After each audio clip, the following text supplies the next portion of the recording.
Okay, President Zhang, you can begin. Okay, so we're live? Yes, that is correct. We're ready. Good evening, everyone. Welcome to the January 7th regular meeting of Newark Unified Board of Education. This is our first meeting of the year and also the first meeting of the decade. Ms. Gutierrez, actually before that, obviously due to COVID-19, every one of our meetings has to be virtual. No physical meeting is allowed. And you can participate in our meeting in two ways, whether on our YouTube channel and also on the Zoom meeting. Our meeting is live streamed on the NUSD YouTube channel on the internet. And there are the comments. You can also participate in the meeting by providing public comments, and the instruction for providing public comment can be accessed on our website. Roll call, Ms. Gutierrez, please. Member Martinez? Here. Member Nguyen? Here. Member Grindal? Here. Member Hill? Here. And President Zhang? Here. Thank you. Okay, moving on to our 2.1, approval of agenda. May I get a motion to approve the agenda as it is? I move to approve the agenda as is. I'll second. Member Nguyen moved. Member Martinez second. Do we open up the board doc vote, or this is just a voice vote? Okay, I guess. So we do both. Board docs Okay, yeah. is going. Okay, can I get a voice call? Member Martinez, how do you vote? Yes. Member Hill? Yes. Member Grindal? Yes. Member Nguyen? Yes. And my vote is yes as well. Motion carries unanimously. Then we're going to be recessing to closed session. Before we recess to closed session, any public comment on closed session items? Ms. Gutierrez, any public comment on on closed session? Okay, good. And we will be recessing to closed session. We'll see you at around 7 p.m. Okay. Wait, Member Zhang? President. President Zhang? Oh, I see. Sorry. So in closed session, we'll be discussing item 3.2, public employee discipline, dismissal, and release. 3.3, conference with labor negotiation employee organizations, NTA and CSEA. 3.4, conference with labor negotiator, NUMA, unrepresented supervisor and contracted management. 3.5, conference with legal counsel regarding existing litigation. 3.6, conference with legal counsel regarding anticipated litigation, and we'll come back to open session. Okay, see you at around 7.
I guess everyone is back.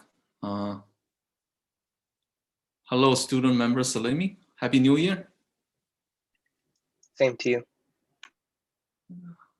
Okay, we're waiting for a couple of other folks.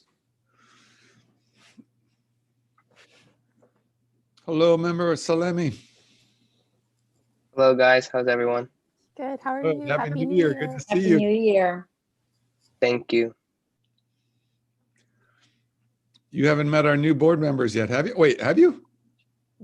I didn't No, think- I I haven't. don't think so. Yeah.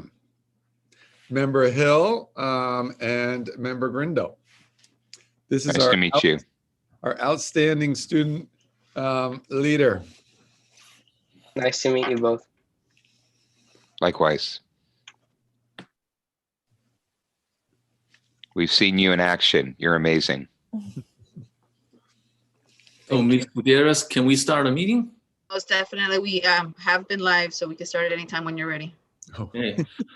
So welcome back, everyone. We're back to open session. I do want to mention that at the beginning of the meeting, roughly an hour ago, I forgot to mention that the meeting was called to order at 6:03 p.m.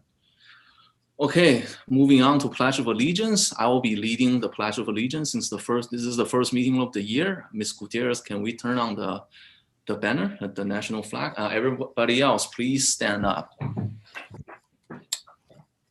Ready? Begin. I pledge allegiance to the flag of the United States of America and to the republic for which it stands, one One nation, nation, under under God, God, indivisible, indivisible. with liberty and and justice for all. Thank you, everyone.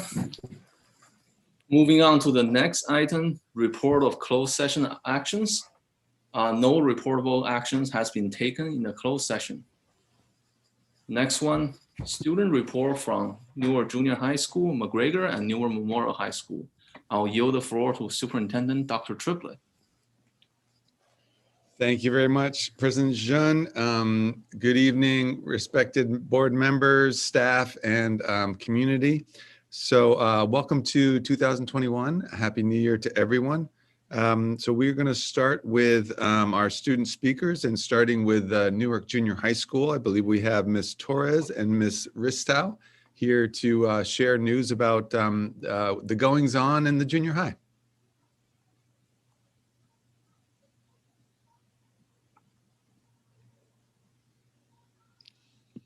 Good Hello. evening. Hi. Hello, staff, board members, and parents. My name is Alyssa Torres, and I am NJHS ASB president. I will be letting you guys know what happened this December. We continued with our weekly quiz games, which is still going really well. We also continued with the food drive and added a toy drive to support Viola Life. We took the right precautions and had students drop off cans at the front of the school with the masks on.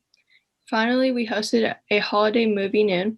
For students who were interested, we showed the movie Home Alone and asked trivia questions to go with it. Students who were the first to answer the question correctly won a gift card or a choice of apparel from our student store.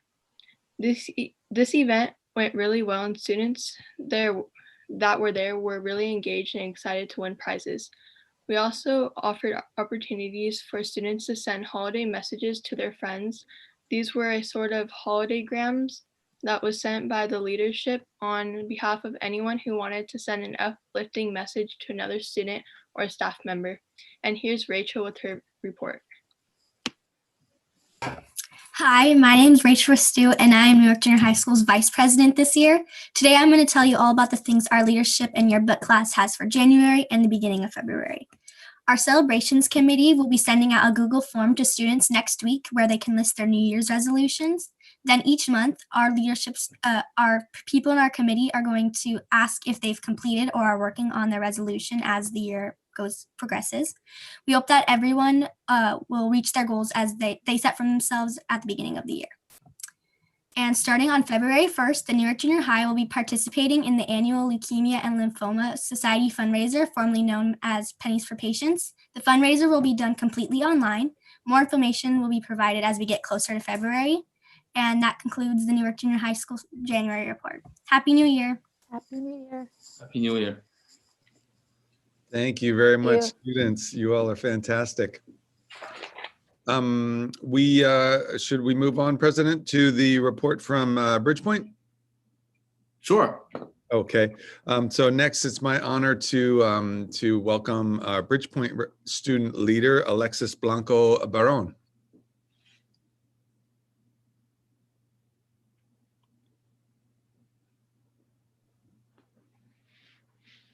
Good evening. Welcome. Good evening, Superintendent Dr. Triplett, board members, and cabinet members. I'm Alexis Blanco Barron, and I'm in 9th grade at Crossroad. I serve on the school site council.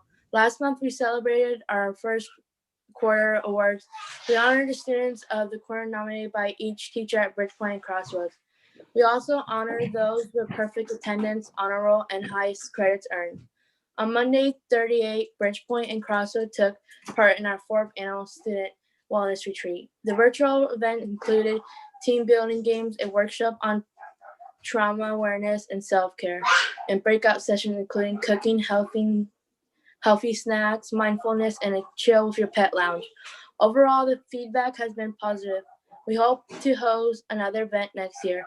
Our 3rd quarter has begun, and we have welcomed many new students from Newark Memorial, with several joining us next week. Thank you.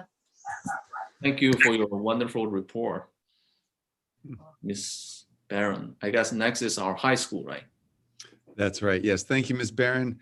So next up is our very own student board member, Mr. Salemi. Thank you, Dr. Triplett. Good evening, members of the board, executive cabinet, students, and community members. I'm happy to be here and share with you all what's happening at Newark Memorial. The athletics committee will be rolling out their social media campaign for this month, which is Start Your Year Right. They will be posting workouts, among other things. On January 27th, we'll be having a Wellness Wednesday. PTSA will be meeting on the 12th at 6:30. There will be a coffee with the principal on January 26th with Ms. Rangel. NMHS is encouraging students to utilize our very own peer tutoring club for help, and you can do so by going to the school website and finding more information there. I'd like to honor NMHS's Teacher of the Weeks for the month of December. They were Mrs. Bhatia and Mrs. Ochoa. Each class has begun planning our annual skits, and it was pushed back this year because of COVID-19, and now it will be held virtually later in the year. Seniors can now make an appointment to have their senior portraits taken. This will take place on Thursday, February 4th from 2 p.m. to 7 p.m. or Friday, February 5th from 11:30 a.m. to 6 p.m. For more detailed information, I would refer to Ms. Rangel's weekly slides. There's still a little space left for senior ads, and you could submit an ad until the end of January or until space sells out. Senior quotes are due on the 29th of this month. Also, a reminder that yearbooks are on sale at yearbookordercenter.com. Marketing is continuing to work on our new website. Currently, they are working on the clubs part of our website. And in terms of more information for future of athletics at Newark Memorial, from what I know is that there will be some meetings and more information planned out, and that will be shared with the community in the future. Thank you, and that's all I have for today. Thank you, student member Salemi, for the wonderful report. And next item will be 7.1 employee organizations. Ms. Gutierrez, do we have any speakers on this item? Yes, we have Miss Sue Eustace from CSCA, and she's going to be our only speaker for this item. Okay. Yes, Ms. Eustace, you can begin. I think you are on mute. I think. I'll never get used to this. Good evening, everybody. My name is Sue Eustace, and I'm president of the California School Employees Association, the Newark Chapter 208. I would like to wish everyone a happy new year and welcome our new board members. CSCA 208 will be having its first chapter meeting of the year on January 11th. We will be installing our new officers that same evening. We will be having an executive board meeting on the 25th. And then I have been invited to CSCA Health and Welfare Symposium on January 26th through the 28th.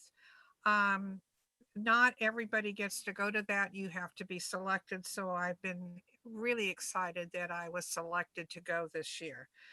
I believe that this year, hopefully, is going to be better than last year. At least I'm looking forward to it. And hopefully, we can get many things done this year working together. And it is, we really do wish everyone a very happy new year again. So that's my report for this evening. Thank you very much. Thank you for the report, Ms. Eustace. I believe that's the only speaker for this item. So we'll be moving on to the next section, section 8, recognition and celebrations, 8.1 staff spotlight. Dr. Triplett. Thank you, President Jean. So this evening we have a special spotlight, and that is, well, let me put up my screen here and we can begin. One moment. So as you know, we every month we celebrate different what I call school heroes, and that is principals, teachers, classified, both classified and certificated staff that are just doing outstanding things. This month we wanted to do a special celebration, and that is, if you recall, in November the board approved a routine personnel activity form that included some change in the status of some of our credentialed employees. And that is some of our employees from the prior year were moved from probationary status to permanent status or tenured status. Now, most times in most districts, this goes just unnoticed. It's something that just happens and nobody seems to talk about it. But this is a really big deal. For a teacher to get tenure and to become permanent is something that we all need to really celebrate and acknowledge because it represents an incredible amount of work on the part of our staff. So with that in mind, we did not do it in November because there was a lot of other things happening, and I wanted to make sure we did it in a time where we could really take the time to acknowledge these folks. We have 15 teachers that moved into permanent or tenured status for this year. Includes teachers, counselors, and school psychologists. And the reason this is significant is because not only do teachers and credentialed staff, they do college training to become teachers and such. They have to pass exams from the state. But then in their first 2 years, they're probationary and they're evaluated every year by their administrator. And then if everything works out well, then they are recommended for tenure and the board votes and makes that decision.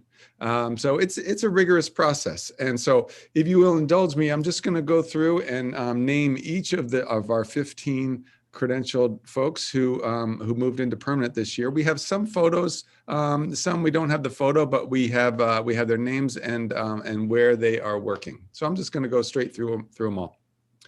First is, oh, I'm sorry, let me move my screen here. First is Brianna Shu.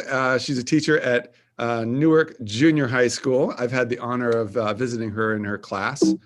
The next is Brian Foster, a teacher at Newark Memorial High School. I've also been in his class, really tremendous. The next is our counselor at Newark Memorial High School, one of our counselors, Yesenia Hernandez. Mr. Tristan Sheving of the Sheving family. He is one, his parents also are our teachers in our schools, and he's at Newark Junior High. Miss Patricia Mustafa, she's a teacher at Music Elementary. Kieran Permal, who I actually visited in his classroom today. He was discussing recent events with the students, and it was a very provocative, engaging class. He's at Newark Memorial High School. We have Carissa Robinette at Newark Memorial High School, visited her earlier this year. Marissa Munoz at Newark Junior High School. We have Christina Chan, who's at Kennedy Elementary. Raquel Fay, who's at Newark Memorial High School. Michelle Magia, who's at Music Elementary. Shelly Nagel, who's at Kennedy Elementary.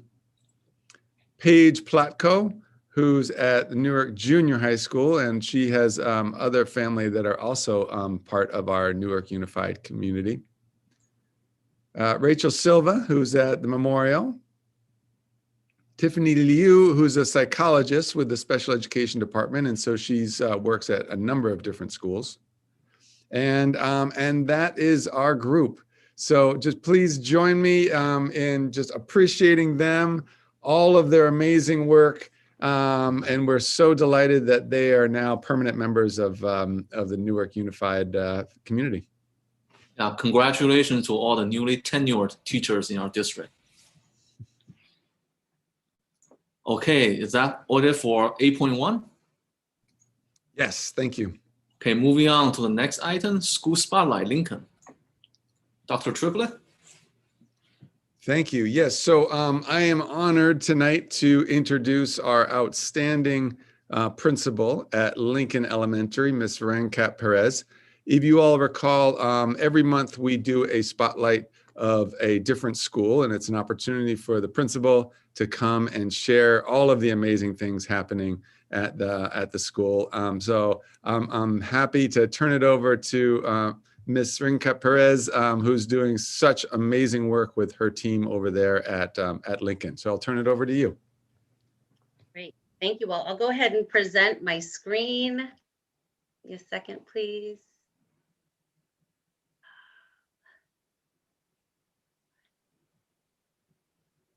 Okay.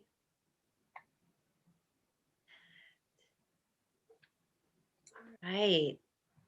So first of all, I do like to say congratulations to those teachers who received tenure. That's a big deal, definitely big deal. Good evening, board members Martinez, Zhang, Nguyen, Brindle, Hill, Superintendent Triplett, and executive cabinet members. My name is Lisa Day Rancap Perez, and I am honored this evening to represent the teachers, staff, students, and families of Lincoln Elementary as a second-year principal. Thank you again for this opportunity to share with you all. Lincoln's mission states, in the quest for excellence, we promote the love of learning to create a caring, nurturing environment where everyone is empowered to develop intellectually, physically, aesthetically, and emotionally in a challenging child-centered environment. Our student body is made up of a little bit over 380 students from TK to the 6th grade. Currently, we have one transitional kindergarten class. We have 2 classes in each grade from kindergarten through 6th grade and 2 special day classes. In our primary class, we have grades TK to 2nd, and in our secondary, we have grades 3 to 6. So here I'd like to begin with highlighting Lincoln's California dashboard performance data from 2019. You see here in English language arts, our students performed overall in the yellow, which was a decrease of approximately 2 points from the prior year. However, in math, our 3rd through 6th grade scores increased 3.5. Also see here our English learners scored a little over 56%, and which shows that they definitely were making progress towards English language proficiency. And so behind these numbers and stats are the hardworking teachers and staff that help in supporting our students academically in their achievements. And so tonight we celebrate them and appreciate them.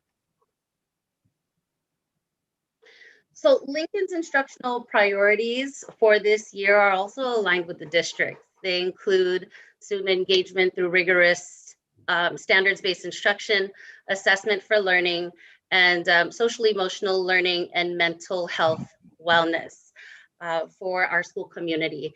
And so in the next couple of slides, you will see how our school community is working towards these priorities within the distance learning environment. And so our teachers and support staff use district curriculum such as Big Ideas Math, units of study for English language arts, and Studies Weekly for social studies. For science, our teachers are using FOSS and Ocean Science sequence curriculum in the 6th grade. Several of our teachers are also working with the Elementary Science Partnership, which focuses on science teaching and learning.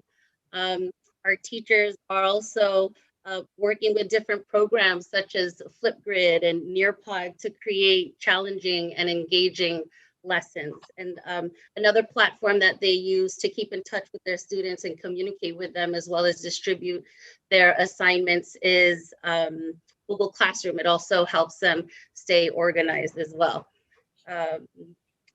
The distance learning schedule that we have this year allows our teachers to focus on that small group instruction, which lends itself to that personalized learning based on an individual student's academic needs. But today, what I do have here for you is a video that I'd like to share of one of our 3rd grade students. His name is Rainier Miranda. He's in Mrs. Kennison's class. And here you'll see how he uses Flipgrid to record his narrative about an inanimate object.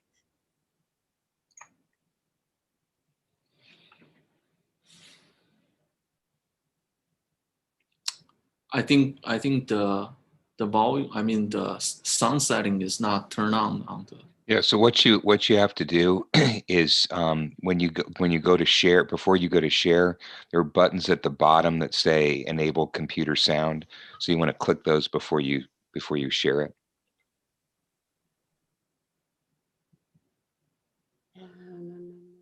I think it's on the. I think when you share screen, right? I guess the right way to do this is first unshare screen, then share screen again. Is that right? Right. So you have to stop sharing. Yeah, you need to stop sharing and reshare. And now go share again. And before you click the button, there's some buttons down at the bottom that say enable computer audio. Okay. I'm taking your advice and I'm doing exactly what you tell me. I'm sorry, but I can't find the that specific icon. Oh. So Ms. Perez, so yes. When you click on share screen, on the left bottom of the pop-up, you see there's a share sound and yes, sir. Yes, I see that. Yes. Okay. All right. I'm on. Hopefully this time it'll work. Okay. Let's try it again. Are you able to see my screen? Yes. Okay. Thank you all so much for your help. Let's try it again. Take 2. The story that I'm going to be reading is called The Rivals of Cookie and Milk. In a world that cookies and milk lived in, called dipped cookies, they all lived in peace until they started a fight. Some say that the cookies were too crummy for the milk, but that wasn't it. It started when a cookie bumped into a glass of milk and started the fight. A few weeks later, they forgave each other and worked together. And there you go. And yes, working together. Thank you all so much for helping me out with that. Yes, again, Mr. Rainier Miranda was showing us how he's using Flipgrid, and also just another example of how students are engaged in the virtual classroom. All right. So our teachers' consistent use of data-driven assessments such as iReady allows them not only to identify what a student's specific need is, academic need, but also helps them determine the appropriate interventions to help support the student.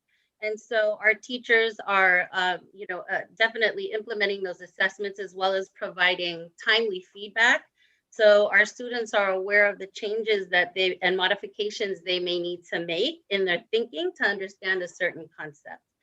And then maybe even after learning these specific topics, some teachers will ask students to give them a self-assessment or a self-reflection. And so this helps them think about what they've learned and also what areas of improvement they might need to work on.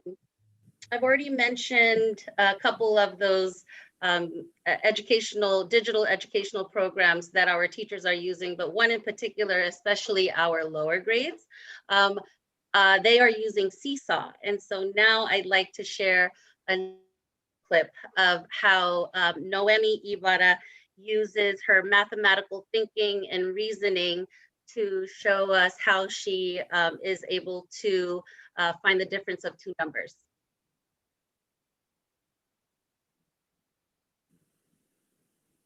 Hi, today I'm going to tell you how I got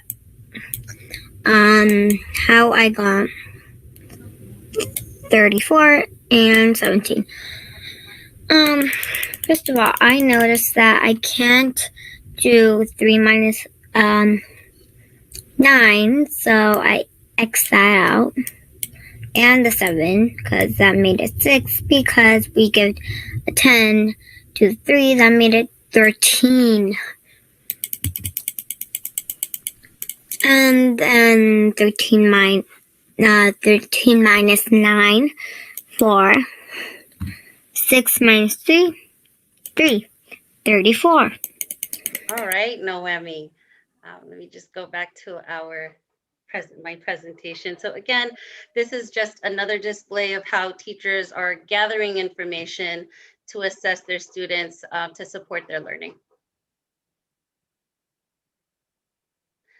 So the social emotional learning and wellness of all of our students is a top priority at Lincoln. And so we have, for instance, our positive behavior intervention support team, who recently has been working on creating a remote learning matrix that includes expectations in the virtual classroom. So for instance, expectations around, what happens during whole group instruction or small group instruction, as well as homework time. And so this month we look forward to a virtual PBIS reset assembly that we have scheduled.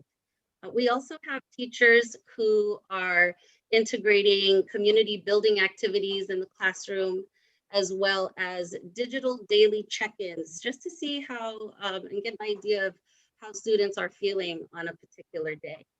Some teachers also include growth mindset lessons in their weekly instruction as well. Our coordination of services team, COST, which is composed of myself, parent partners, our health and wellness consultant, as well as an on-site clinician from East Bay Agency for Children. We meet twice a month to discuss how we can support students academically and just in their healthy development overall.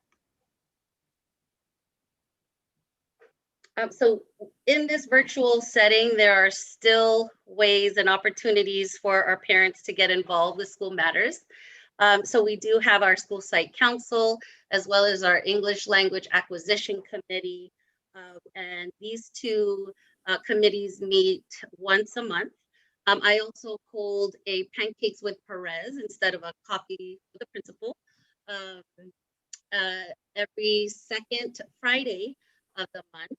And here I get an opportunity to connect with families and parents and talk about how we can work together to support our kids, not just at home, but also in the virtual classroom.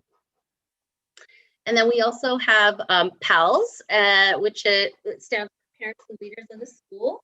And this is our parent committee, and virtually they have created fun activities and fundraisers for our school. So for instance, in October, we had a virtual Spirit Week and a virtual pumpkin decorating contest as well.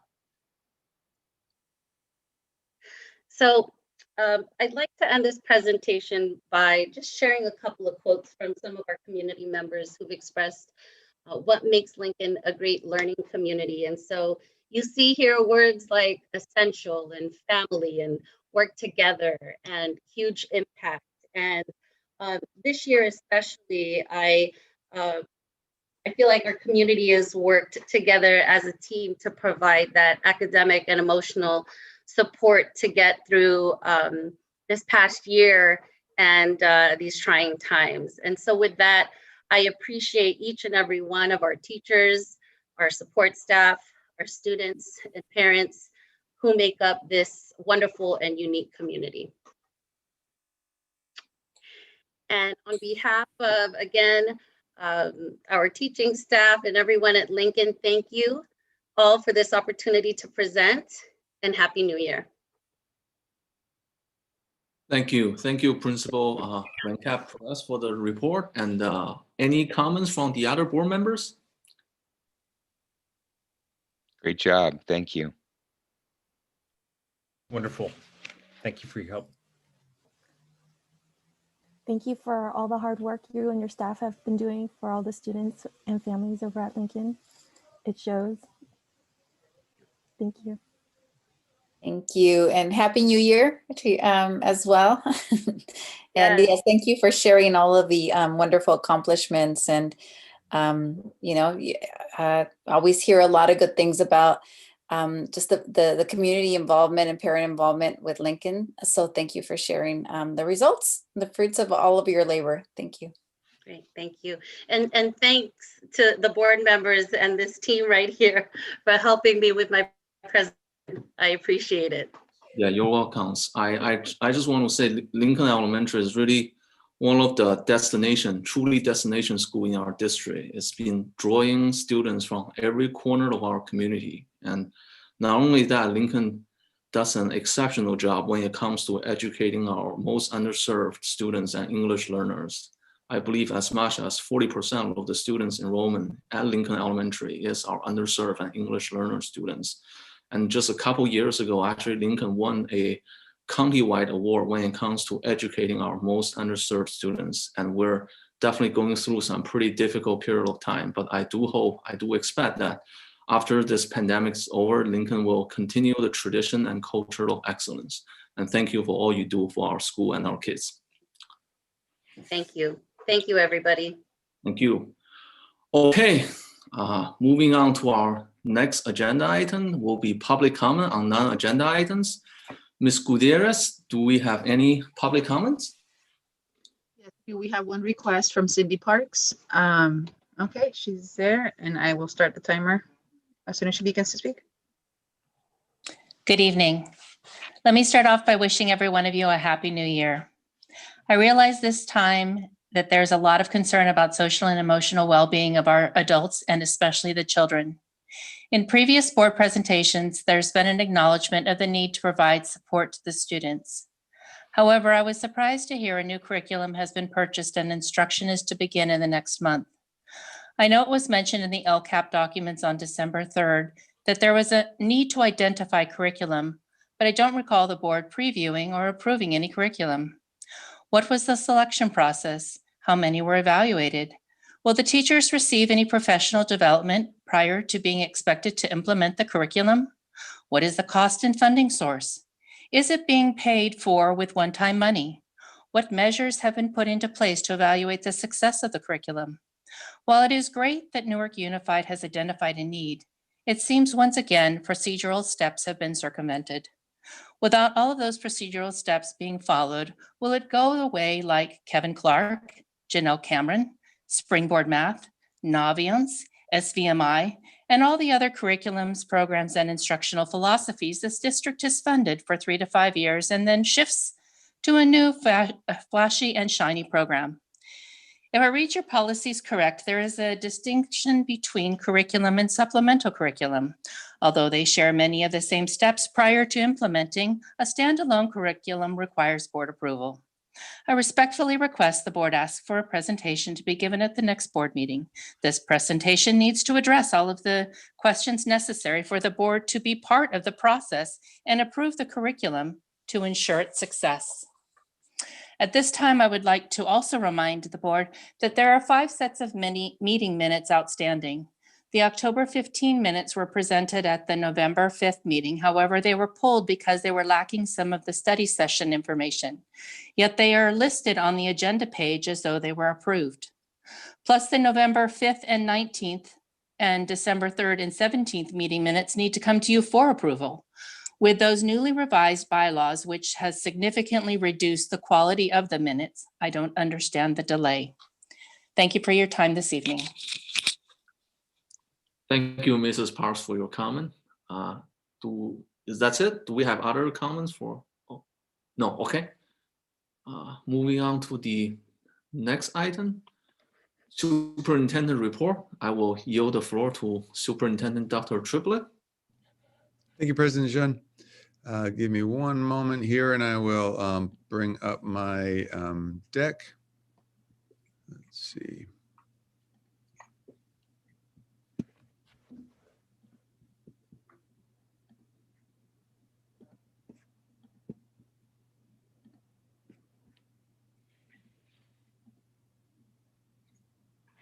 There we go. So thank you. So this is the superintendent's report for this evening. I'm going to discuss 4 things, relatively brief. As always, I'm going to give an update on enrollment. As you recall, we discussed the More Than a Meal campaign before the break, and so I wanted to loop back and give you an update on that. Give you an update on the work around the merger since we last met just before the break. And then also although we are going to discuss in a different agenda item, the reopening plan, I wanted to give you a brief update around COVID-19 and some of the things that are happening with regard to the pandemic.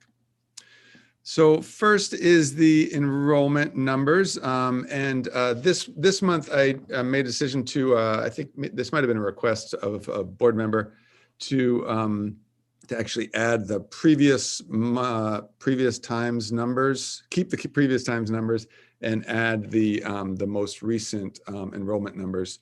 So you see here that you can see the projections on the left, that is the projections as of the beginning of the year, or really the spring of last year.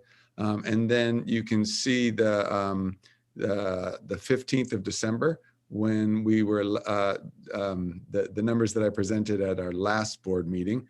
So we were at 5,524 students, as opposed to the projection of 5,600.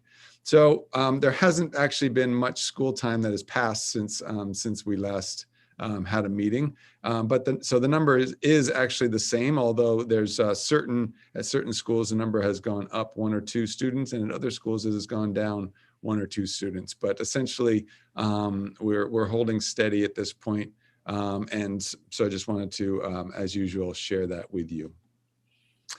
The next thing I wanted to discuss is the More Than a Meal update, or More Than a Meal campaign. So as you recall, just before the break, we had an opportunity from the state to make an attempt to increase our percentage of unduplicated pupils, which then would result in a significant increase in funding if we can hit the threshold that would enable us to receive that funding.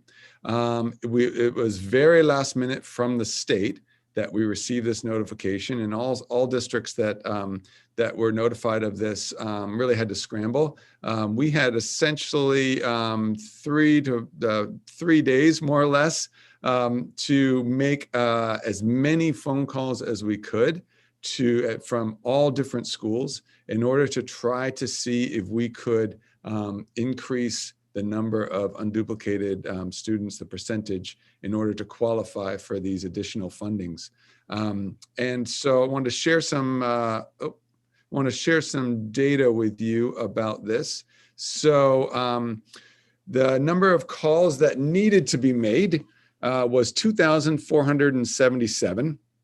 Our target was to try to complete applications for 90% of those students, so 2,000 or families, 2,229. So we didn't quite meet the 90% application target, but there is good news to come here. The number of calls that were made between December 14th and 16th, and we had an all hands on deck, every school, office staff, district central office staff, everybody was working to try to make these phone calls. And we sent out a lot of communication to families of please help us, because it could result in significant additional funding. So of calls made during that time, 1,986 calls, which was 80% of what we needed to do. And the number of application forms that were completed based on those calls was 1,317. Really impressive, I think, given the very short timeline. There were some families who did not want to. Are you being cut off or? No one answered, and so left voicemails, but didn't get a response. So that was about 560 of the calls. Can you all hear me still? It looks like my internet is a little unstable. Can you hear me okay? You've been cut off for 5 seconds, I believe.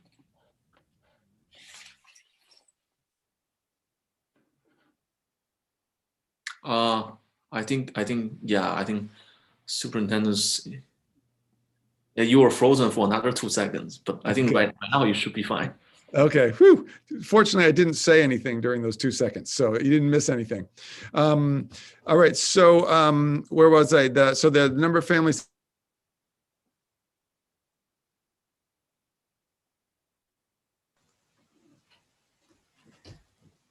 Students was 248. Superintendent. So I think you were frozen when you first started saying the number of families. So after that, we didn't hear you, what you were saying. Okay. Let me.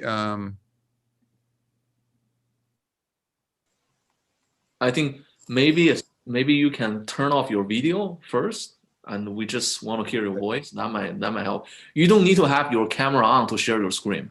Yeah, Yep. You can share your screen without your camera on, so that's fine. Yeah. Sorry, it looks like I'm having internet connectivity issues, but Okay. Can you hear me okay now? Yes. Yes. Okay, great.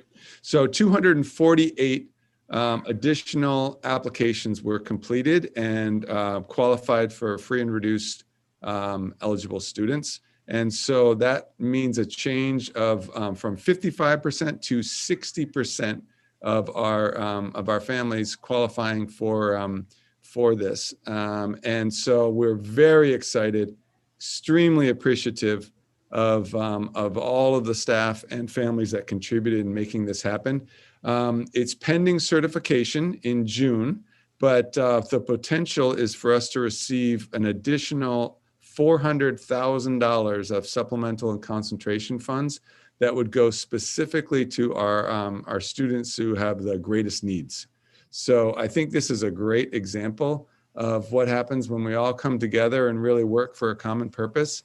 And we're really happy that we were able to complete this.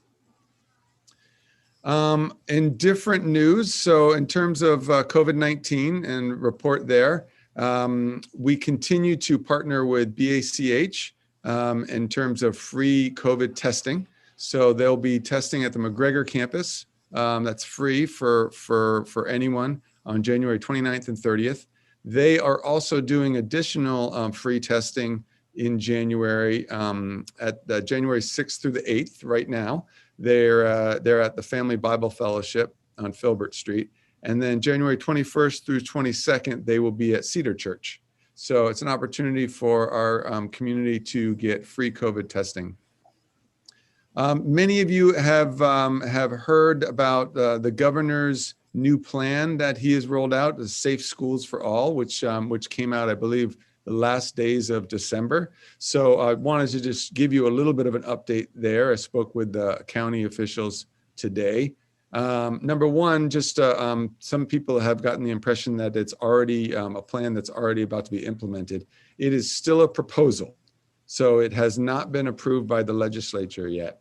But if approved, it's a program that's specifically for bringing back, when it's safe to do so, a TK to 6th grade students. It includes funding for comprehensive testing, COVID testing for both staff and students. It also includes additional funding for in-person learning.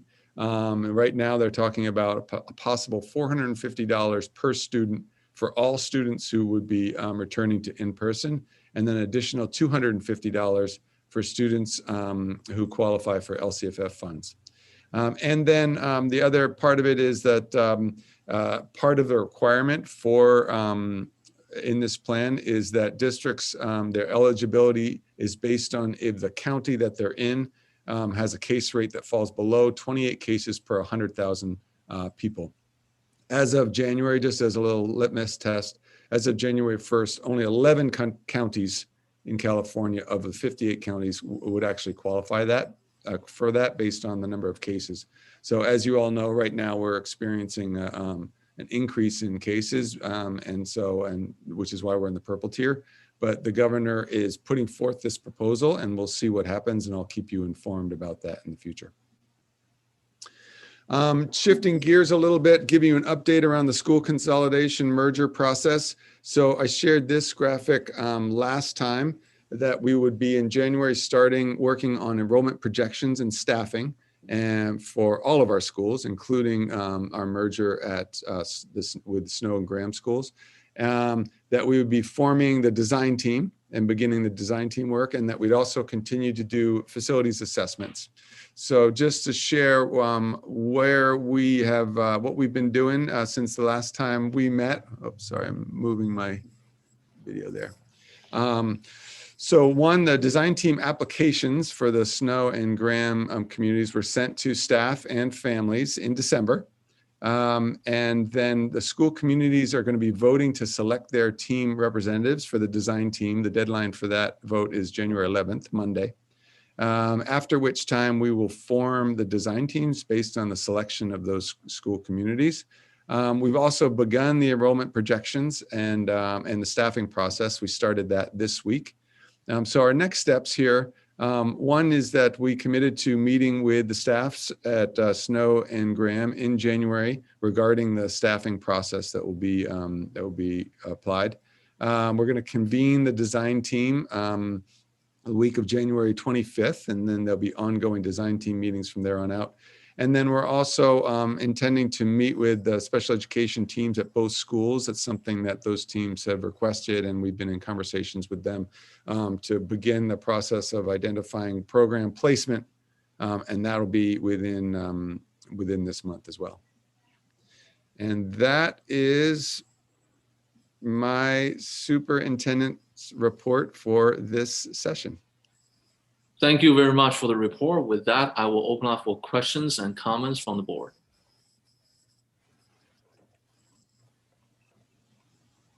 I have one question.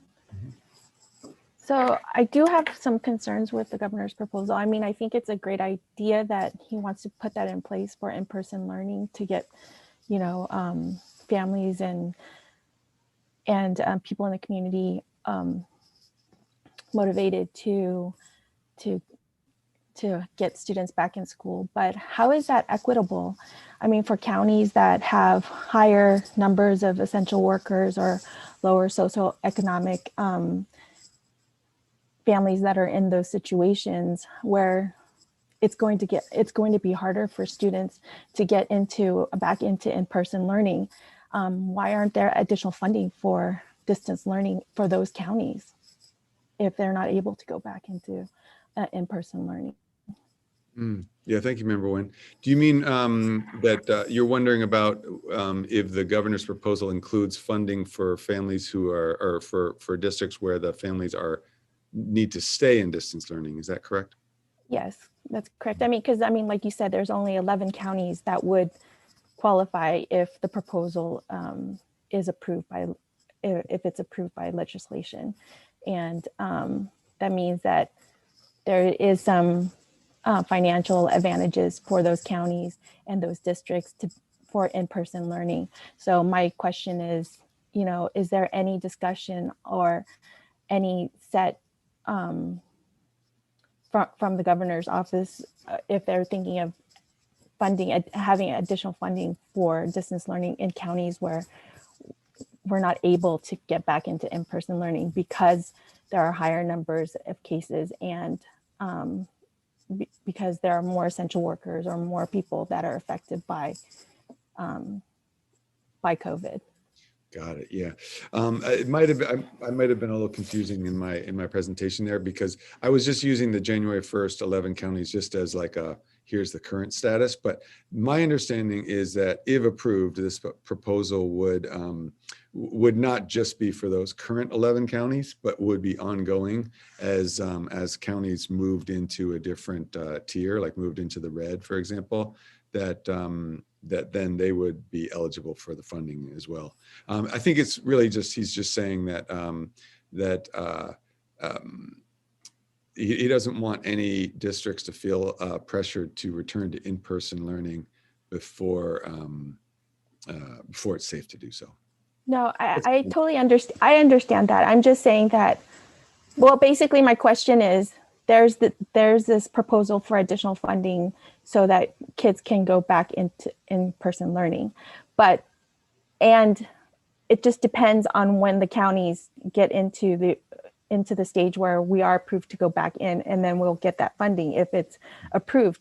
But my point is that there's going to be counties that are never going to be able to get into, or I'm not going to say never, but it's going to be delayed. So for the counties that are delayed, is there any information on whether or not there's going to be any additional funding to improve distance learning for those counties? Yeah, thank you. Not to my knowledge, although we are hearing sort of mutterings about possible federal funding, but we don't have any details about it yet. And to my understanding, the governor's proposal is strictly talking about funding for in-person learning. So that's, okay. Yeah, that's something that has been left out of the proposal, to my understanding. Okay, thank you. Mm-hmm. And Dr. Triplett, is there additional cost to the in-person learning? Is that the reason behind the governor adding additional cost, or is this just a sort of an incentive, or is this covering the additional cost for the in-person learning? That's a good question, Member Grindal. I think there are potentially additional costs that could be incurred for bringing back certain populations. It possibly requires additional equipment, things like that. And so I'm not positive, but I imagine that it's a little bit of both, a little bit of incentive, but a little bit of also recognition of here's additional support and funding to really do this in a way that ensures safety and the attention that's needed for those students. Thank you. So I will say this proposal came out. It came out at the end of December, but it is still sort of being analyzed and evaluated, and so it's starting to be interpreted right now. And then again, it's still a proposal because it would have to pass the legislature. So I do have several questions. Obviously, it's pretty rich information in your report. First, I want to ask about the 55% threshold for unduplicated counts. I remember last summer when we were talking about the budget 2020-2021, we're saying we have an internal goal about, since we're below 55%, but we have an internal goal of shooting to, I believe, 57 or 58%. Based on the campaign that you and your team did, does that mean that when you say you are already up to 60%, does that mean that we successfully increased the threshold back to around 60%, which might result in 5% of the unduplicate student receiving concentration grant? I'll let Ms. Dela Cruz answer more, but yes, that is the exciting news. It's really wonderful. Yeah, I think this is a big news, actually. It's not just exciting. This is probably the biggest news embedded in that report. Yeah, that's true. It's really phenomenal. I mean, and you saw the potential dollars there. It's a tremendous opportunity to support our students who have the greatest needs. We will have to do, this is a yearly thing. So it's good that we think about and reflect on what did we do in order to get to that number in terms of our team engaging with families and the all hands on deck. And we really want to make sure we apply the same strategies and more for this upcoming year when we will need to certify again. Ms. Dela Cruz, did you want to add anything there? Yeah, so the 55% threshold we did meet that because anything above 55% is what we get funded for. But remember, as that number goes up, it not only affects the concentration funds, but it also impacts the supplemental funds, because the supplemental funds are also based on the UPP percentage. So by reaching 60% this year, it increased our 3-year rolling average enough for us to get additional funding. And it was really, when you look at it, it was additional 1% to our 3-year rolling average. So significant impact even for that small of an increase. So would that impact our current year ongoing funding for the year 2020 to 2021? So it does, however, it won't be part of our expenditure budget because it won't be certified until June. Okay. So we will calculate it into our revenue projections for this year. However, we won't know exactly how much will be certified until June 2021. So what we'll do is plan and put that in our designated reserves for next year. Okay, so that means we'll be paid back if we meet the threshold in June. Does that mean we're getting some back pay for the additional revenue that we deserve for the current fiscal year once we certify that in June 2021? It's not back pay because it's not in our revenue now. Okay. Yeah. So yeah, we will be, sorry, we will be able to use that in 21, 22.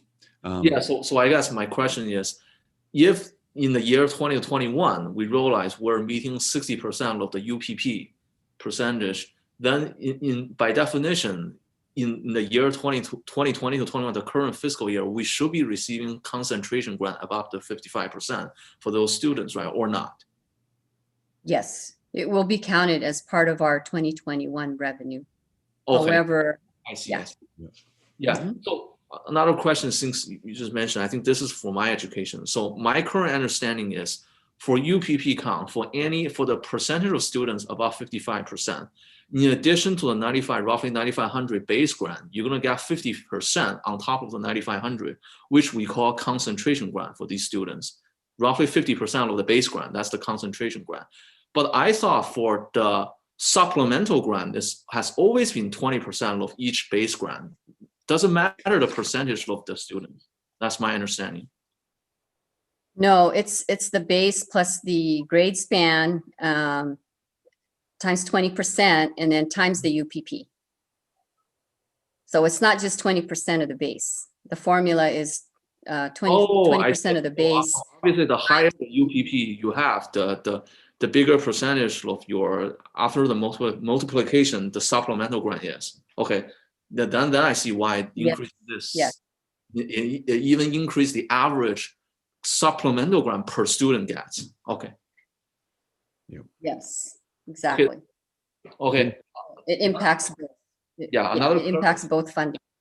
Another clarifying question for superintendent, your reports. I want to follow up on what member Wayne asked about $450 or whatever per student. So there are two items.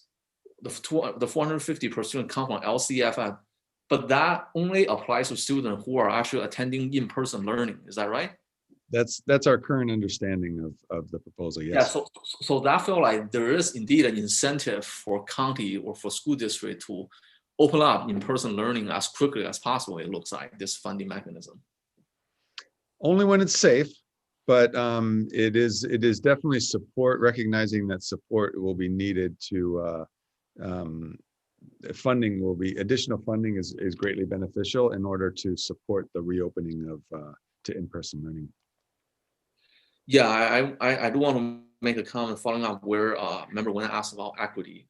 So just like what I mentioned about the base grant 9,500 students, when it comes to educational funding equity, in certain way there is a problem here because the 9,500 base grant process I mentioned, that applies to all the students. Doesn't matter the cost of living of the district you're living in. So a student in Lake County, in Alpine County, which is the rural county, has very low cost of living, get the same 9,500 base grant per student, just like we here in Newark or Los Angeles County, or probably the most expensive area in the state. So in that way, there is lack of equity when it comes to the base grant amount, because you can't really give everybody the same amount of money. It doesn't matter whether he lives in Alameda County or Lake County or Alpine County. And given this 11 county that's probably right now in a category that are ready to return to school, I would guess these 11 counties are probably all the rural county in California, which by definition has a much lower cost of living and still get the same amount of money per student that we get. So that's definitely a structural problem within our education funding formula. So that's. Yeah, I mean, I think that's true of just all our funding in general, right? We don't get additional funding based on a higher cost of living in the Bay Area, for example, than a district that is in an area with a lower cost of living. So yeah, that is a challenge. Any other questions and comments from the board?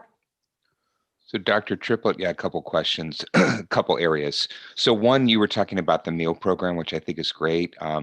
And the $400,000, and I'm not sure the exact terminology we're using, whether it's like matching or what, but I guess my question is this $400,000 that we get, how much do we have to spend to get that $400,000? You're saying how much did we have to spend?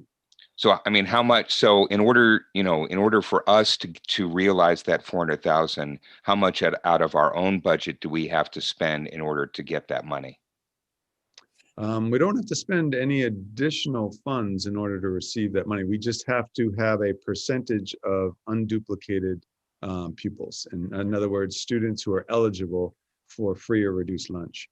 And districts who have a certain threshold of students that are eligible then receive additional funding with the theory that the students need more resources from an equity standpoint. So that's budget neutral for us then? Yeah. Okay, great. So that was the first question, so thank you. And then the second question is regarding the school merger. So thank you for the update. When can we, as a board, see a little bit more of the detail around who's going to be the project manager for this effort, the budget for the effort, and the project plan and the key milestones? Yeah, we're intending to share out some, well, obviously ongoing share out information, but we can share a more comprehensive plan in the upcoming meetings, either on the 21st or in the first meeting in February. Okay, great. Okay, thank you. Sure. Can I make one more clarification, just because I think maybe it's a little confusion. So in terms of the stating that the 11 counties would be eligible, they're not receiving this funding right now, just to be clear. They're not, because nobody's receiving it. It's still just a proposal. That was just a hypothetical. Yeah, clear. But without even looking at the map, like we probably know these 11 counties are probably the rural counties in California. Possible. Any other comments and questions from the board? Okay. Thank you. Oh, I guess I want to ask student member Salemi, do you have any questions, comments? No, I don't. Okay. Moving on to the next item, reopening plan. I will yield the floor back to you, Superintendent Dr. Triplett. Okay, thank you, President John. So I actually don't have a slide deck for this time, because I figured that we would really, you were able to review the plan itself. And I know that many of our meetings have been running a little late. And so I figured I'd really privilege this time to answer any questions that you may have about the reopening plan. But I will just say a few words in advance of that. And so it's a couple of things just to reiterate about this plan. So the county and the state are requiring all districts to present a reopening plan before even being deemed eligible for reopening at any time. Currently, we are not eligible because we're in the purple tier. But what the county has done is said, submit your reopening plan now, so that when it comes time to that it is safe to reopen, as long as there's been labor agreements finalized, then you'll be able. Then there won't be a delay, because the plan will have already been approved. So we are the intention is for us to submit this reopening plan, and it's based on, you probably noticed in there, there's what the county is calling a checklist that is required of any plan for reopening. So what we did is we took the county's specific checklist And then we made that into the basically the table of contents or the sections of the reopening plan. So we wanted to make sure that we covered all the different areas that the county was requiring. And so what we'll do is tonight we wanted to share with you, based on your request last time, that you really wanted to see it before we submitted it to the county. The county is the one that's going to review it with not just the county department, the county Office of Education, but also the county Public Health Department. Together, they review each plan. They give feedback if there's anything missing, and then they are the ones that actually either approve or don't approve a plan. To date, we've at this point there's I can't remember the exact number, but there's a fair amount of districts in Alameda that have submitted a reopening plan, but no district, to my knowledge, is currently open for in-person learning. I could have that could have changed in this last week, but to my knowledge, no district is currently open in Alameda. And so also just a little reminder, if you recall, the board in earlier at the beginning of the school year authorized me as the superintendent and the district to move forward with agreements with labor partners and also with any reopening plans. And I believe the board made that decision to direct me in that way, understanding that the things are changing so fast and we're changing so fast and continue to change, that it would possibly be detrimental to require multiple reviews of something in front of the board. But having said that, throughout this fall, been sharing with you all of the steps that we've been trying to take to prepare for an eventual reopening. And like I said, we do not have a date right now. We do not yet have a final agreement with our Teachers Association, but wanted to share this with you and then get your feedback so that we could make any adjustments and before submitting it to the county. The last thing I did want to share is you'll notice on there that we made a decision to add in the appendix these hybrid schedules and some different phases in possible reopening. That is not actually required in our reopening plans of the county. So we just decided to just include those because of the amount of engagements we've done with students, with teachers, with labor partners, with families in town halls. We spend a lot of time with you. We've spent a lot of time getting feedback on those schedules. And so that is currently our best thinking, but things are changing fast. And so those are basically drafts, but, and I know that there'll be some good conversation about those, but that's not the crux of this reopening plan. The crux is really the safety protocols and guidelines. And with that, I'll open it up to any questions or comments.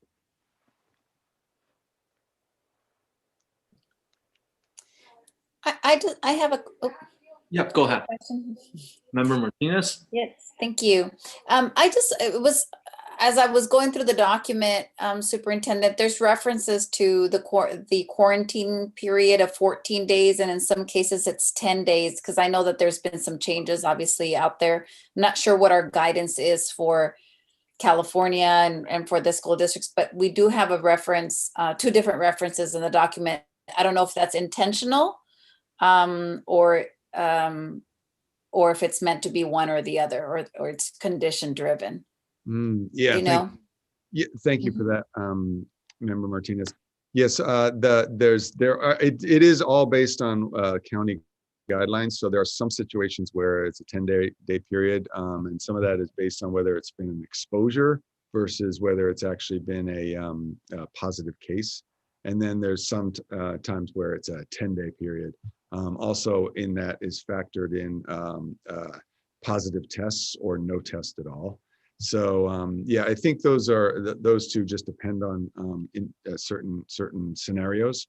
But what we've done with those guidelines is those are not our guidelines. We've lifted them directly from the county and inserted them into our opening plan. Okay, yes. Member Hill, was that you or oh, student member Salemi? I'll let Member Grindle go first. I think he was Okay, before. member Grindel. You're on mute. You are on mute. I think you are still on mute.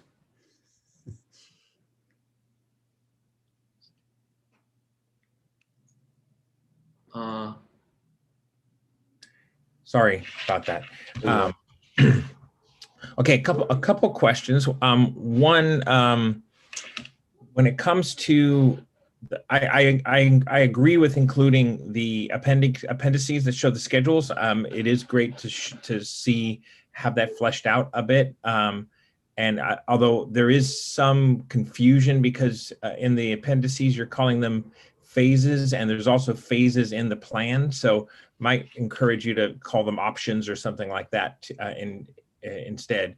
On the section 1 and the table under phase 2, I think that there's an element that talks about registration of the hybrid model for the hybrid model. I think that depending on how much support, how much interest there is in doing in coming back to in-person instruction, you may make different choices going forward. So I'd recommend that you, and again, I'm not encouraging you to have the board involved in this decision, but I would encourage you to have sort of a check-in for your staff for you know, if only 10% want to join hybrid, you might do one thing, and if 90% want to join hybrid, you might do another. So I'd encourage you to do that. In addition, on that same table, phase 2 is listed as January, and maybe the county's requiring that, but it might make sense to make it more like 2 weeks after red level or something like that, rather than giving dates. But that's just a concern I have there. So those are my main points. Thank you, Member Grindle. Yeah, I appreciate those. And that is something that's some feedback that we've heard, to clarify the phases. The phases refer to, we got too many phases. Phases on page 7 versus the phases in the appendix, and people may be getting confused about those. So we'll definitely make that change. And then I appreciate what you're saying about the threshold number, like having an articulation of what's the threshold of number of families who want to return at any given moment versus number of families who want to stay in distance learning, and for us to articulate in that plan. So that's something that we could definitely do. As well as, the phase 2 in January it looks like it's going to be outdated very quickly. So we're going to need to change that. Yeah, it'd be great to have it tied to the actual. We know we're not going to be allowed to reopen until we're in red for 2 weeks. So maybe we just say that. Yeah. Thank you. Okay, student member Salemi. Thank you. So I read through the report and I thought it was very thorough. But on page 24, when you talk about the triggers which lead to us going back into distance learning, and maybe I skipped over this, but I asked this just to get a sense of if that is part of the overall part of that plan. If the situation outside of school gets bad, or if there's a surge or a spike in the numbers as we monitor, is there a specific number of cases per capita that the county starts experiencing where the district will decide to move back into distance learning, even if the 5% numbers aren't reached within our school sites as a precautionary measure? Yeah, thank you, Member Salemi. That's correct. First, I will say that those trigger numbers are not ours, but those are the county numbers. But in addition, you're absolutely right. The county and state have their own like tiered threshold numbers, like for the county, not just for the schools. And so we wouldn't be going to in person if the county's like total numbers across the county are indicating that it's not safe to return. I don't have those numbers off the top of my head, but I think it's closer to what we were saying earlier from the governor's proposal around like the 38 cases per 100 people or something like that. But I don't have that exact numbers. I can provide that at a future meeting. Maybe just to clarify, I think what I was trying to ask is because I know that there's some school districts where in case, or when they see that the ones that have opened up or have been planning to open up, and then they decide not to, or they're currently in, and then they decide to close, even if they haven't reached that tier. So I'm saying, is that something that we're also going to do just before we even reach those 5% numbers within our classroom as a precautionary measure? Okay. There is on those trigger numbers, there is like percentages based on classrooms, and then there's percentages based on schools, and then percentages based on the total district. So we're going to follow, and those, like I said, those are from the county. So we will follow those. So if, like, for example, a certain classroom hits that trigger number, that's when we would make a decision. We wouldn't, those are like the articulated numbers. So we wouldn't do something different than those numbers. Does that answer your question? Yeah, thank you. Okay, I also have some follow-up regarding the triggering about so the 5% per classroom, the first rule, that is assuming that we have stable cohort in the classroom, right? That's the assumption, right? Otherwise, okay. Right. Yeah. So for example, like currently, I believe the classroom max is, I think, 15. And so 5% of 15 is actually only 7 people. No, much less. Down here, just 1 person. Exactly. Yeah. So sometimes it's I've had this reaction myself where I'm like, 5%. That seems like a lot of people before we make a decision. But 5% of 15, if it's 1 point something, right? So it's basically if one student has is tested positive, then we close that class. I do want to make a comment on the BGs. I mean, on paper, obviously, if one of the BG got that 5%, you close one school. But I think in practice, it might not be a smart idea to keep open the other BG, because BG, they have most likely the students in BG are shared across the same family. I mean, one family will have will have kids going to both BGs. If one BG is closed, there might be some reasonable inference that given the same household, you probably don't want to keep the other BG open. That's just my comment. I need to look deeper when it comes to the 2 BGs. Yeah, I mean, that's a general issue, because we have families who have students in an elementary school and another child in the high school and another child in the junior high. So that is an issue in general, I would say. And in those cases, if a student is quarantined and tests positive at one grade level, then for sure their siblings should be remaining at home as well and get tested, really. Okay. Any other questions and comments from the board? So I would agree with Dr. Triplett's comment, Superintendent Triplett's comment on that, because my kids are in gymnastics still right now, and we had recently a couple of their coaches were exposed to COVID, and because my daughters are in different levels, when it was one of her coaches that were directly exposed, they pulled both my kids. So both my kids had to stay out of practice, even though they were in different cohorts. Any other comments and questions? Okay, moving on to the next item, old business 12.1, set regular meeting days for 2021 and 2022. May I get a motion to open up discussion? I move. I second. Motion made by member Grundel and seconded by member Wing.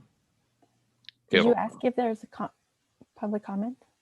Sorry if I may interrupt. I believe the motion was made by member Hill. Oh, my bad. Okay, thank you. And second by member Nguyen. I believe there's no more public comment for the rest of the meeting. Is that right? Okay. Great. And with that, we'll yield the floor back to you, Dr. Triplett. Thank you, President John. I might defer some of this to Ms. Gutierrez, but as you recall, we had this agenda item prior to the break. And I think I got confused during that. And it appeared that the dates were incorrect, but I apologize for my confusion. The dates actually were correct. It's just that the dates that you see on that agenda item are not for the remainder of this year, but are for next year, 2021, 2022. And so what it is it's an attempt to schedule out meetings, not just for this year, but for next year as well. So I don't know if you all remember, but we started talking about spring break and all that. And then in my own mind, I was like, wait a minute, that's not the date of spring break this year. But in fact, it's because this is the calendar for not just this year, but for next year. Did you want to add anything, Ms. Gutierrez? No, I think you covered it. Thank you.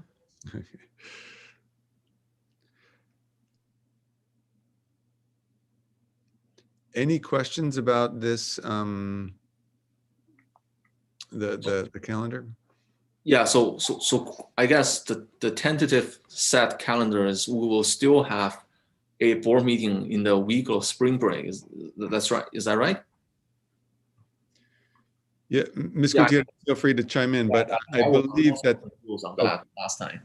I'm sorry. Oh, yeah. Yeah. So last time there was a discussion about not having a meeting, saying right now that the board didn't wish to have a meeting during spring break, which seems quite reasonable to me. I believe that's where we left off the conversation. Is that right, Ms. Gutierrez? Yeah, so in order for us to have a meeting on the first and the third week of the month, the second meeting would be in spring break. So the question right now to the board is if we wanted to change the second meeting, and it would be either to the second or fourth week, or do we only have one meeting in April? Did we discuss the idea of just if needed, we would schedule a special meeting? I think That was a possibility, and that is always a possibility. The only thing is when it comes to special meetings, usually we try to reserve it for special items that have some urgency instead of just a regular meeting, but that is also an option. Yeah. How does the rest of the board feel if we just not schedule one for that week of the holiday, and then as we're nearing, depending on superintendent, maybe kind of what things are looking like, then we can go ahead and schedule a special meeting? Yeah, that was actually my original intent, is no regular second meeting for the month of April, and see if we need a special meeting, and then we'll add a special meeting. Because I believe the past 2 years I've been on the board, we only have one regular meeting in the month of April.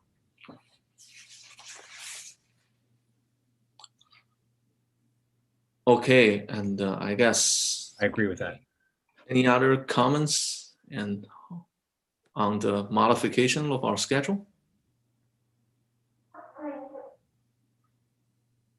Then I guess Member Hill, you will need to withdraw your motion and then make another motion with the modified schedule where there's no regular meeting for the second week of April. Oh, I mean for the third week of April. No second regular meeting for the month of April. If I may, I could just suggest the motion, and if Member Hill agrees with it, we can keep it as is. And it says, I only added some verbiage to the end, which is the recommendation is that the board approve the dates of the regular meetings for 2021, for the school year 2021, 2022, with only one meeting in April.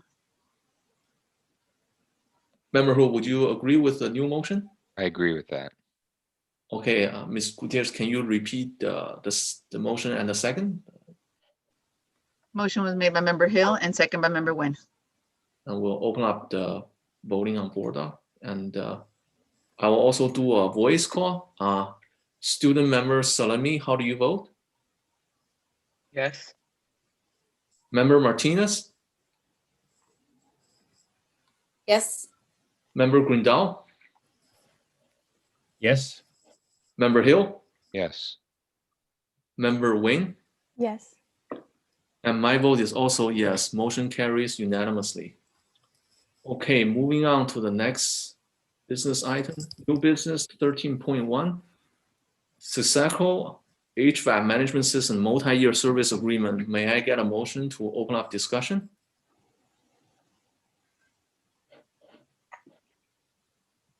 I move to open discussion on 13.1. I'll I'll second. Oh, I defer.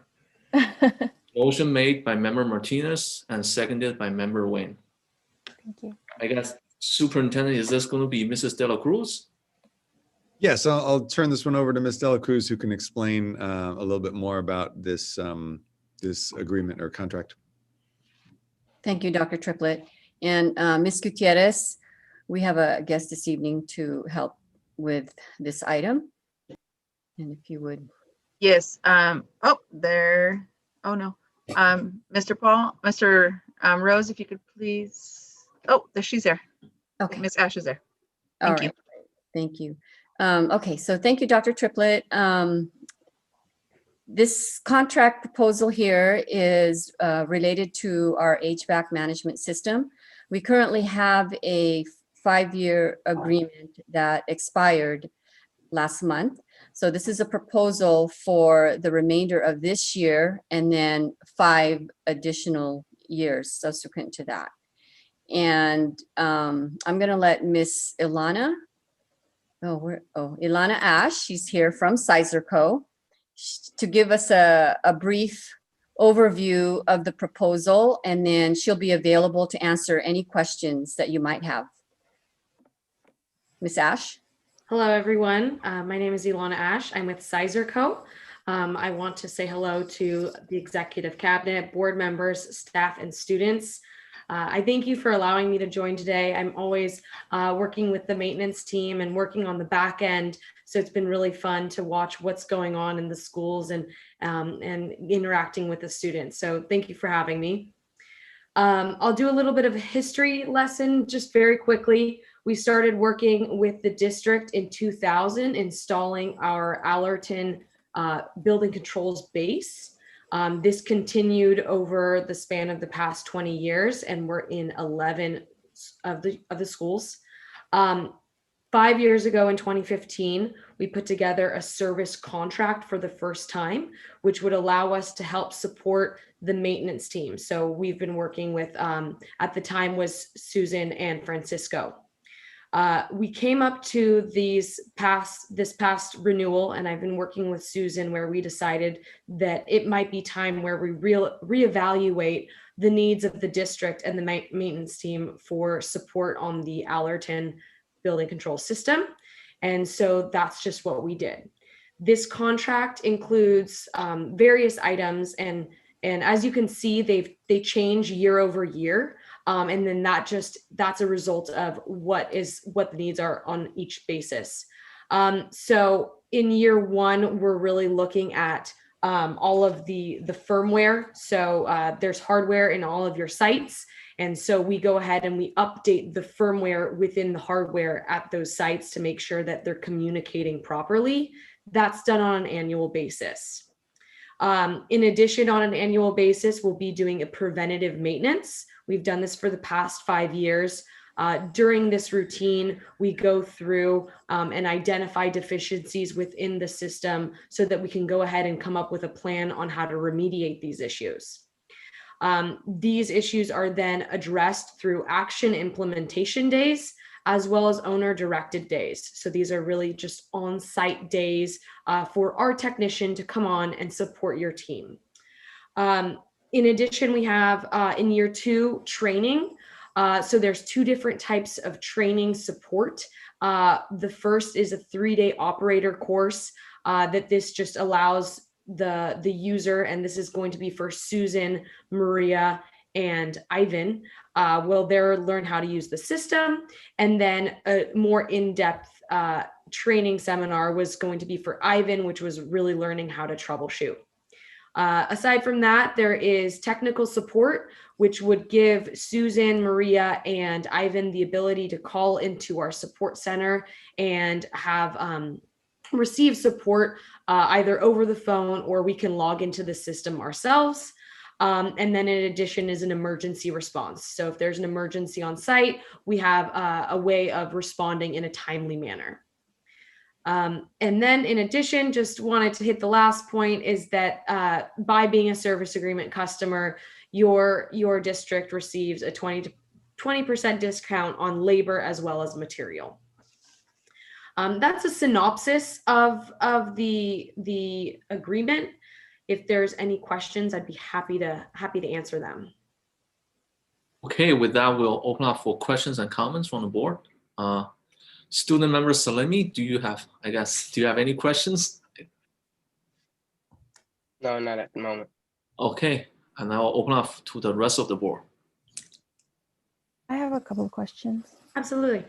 So in terms of preventative maintenance, is it just preventative maintenance on the software system itself or on actual HV system units? So there's two portions of it. One portion is looking at the software itself, looking at the health of the software, but then you're digging down into the controls. And it's not to be confused with the actual HVAC equipment itself, but more so the controls that control the HVAC systems.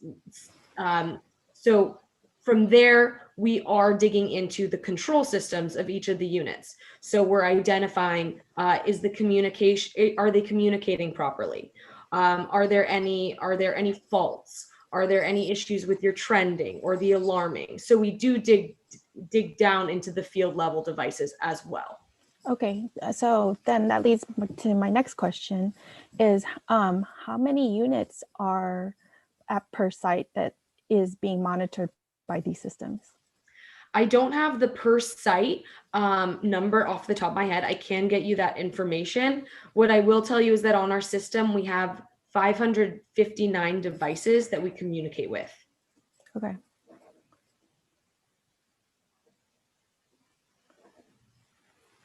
That's it? You don't have to give me per site. I think that's sufficient. Thank you. Okay. Okay. Any comments, questions from other board members?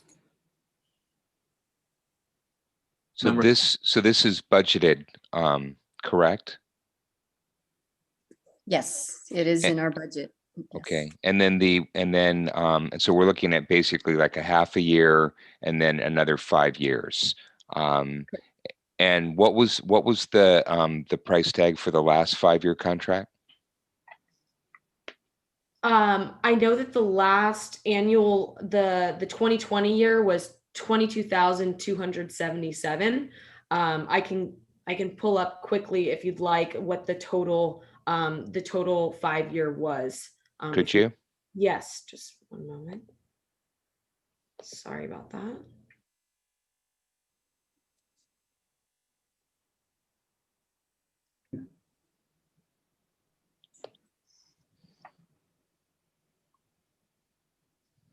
All right, I'll do some quick math here really quickly. I apologize.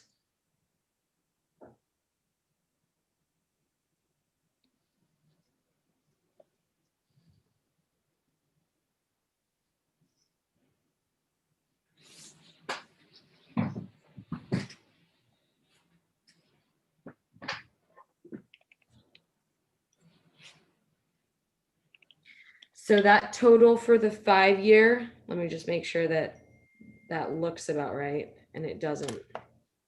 One moment.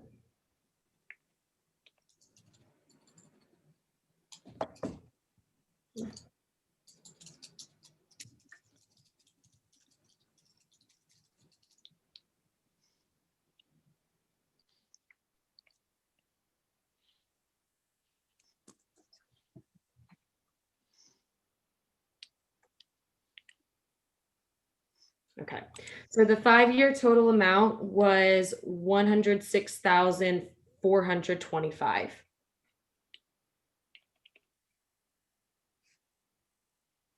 Can you repeat that number again? 106,425. That's for the total year 2015 to 2020, right? Yes. So how come it's doubled? How come this number's doubled? So, like I said, Susan and I went through and reevaluated the contract.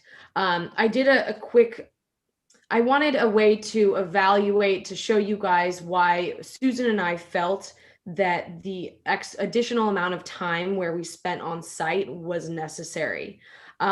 Prior to Ivan being the maintenance lead, there was Francisco. Francisco was extremely familiar with the district as he had been the maintenance lead for years and years and was extremely familiar with the Allerton system. So while Francisco was the maintenance lead, we would receive calls. In year one, we received 14 calls for support. In year two, we received 9. And in year 3, we received 14. At that point, Francisco left and we started to see a spike in the calls. For example, in year 4, we received 45 calls. In year 5, we received 38 calls. And then so far in the past 2.5 months, we've received 7 calls. So this is in no way to say that the maintenance team is not capable, but they do require additional support as they begin to get more familiar with the Allerton system and get trained up. And so that's why we have all of the training in year 2 for Ivan to sit in on. And then we have all of the additional support days. In addition, during this time of COVID, as you can see, I took a brief look through the reopening. The HVAC and ventilation aspect of the reopening is vital. And so we're a major part of making sure that ventilation and outside air coming into the classrooms is happening. And so we want to make sure that that deficiencies list gets smaller through the preventative maintenance to make sure that when the kids are returning back to the classroom, it's safe for them. So Ms. De La Cruz, do we have the option to put this out to bid just to make sure we're getting the best competitive price? Yeah, so Ilana can explain a little bit about that. This particular system is not something that we would be going out to bid for. Ilana, could you explain the reason and the justification? Absolutely. So Allerton is the company that we represent. They are the manufacturer of the product, and the way that they set up their system is that they have distributors in different parts. And so we are the Bay Area distributor, and we are the ones to sell, install, and service all of these parts. So from that point of view, there wouldn't be a way to go out to bid for this system for service. Because you guys are sole source. Because it's a sole source product. In this area, yeah. Yes. Okay. So can we hire Francisco back?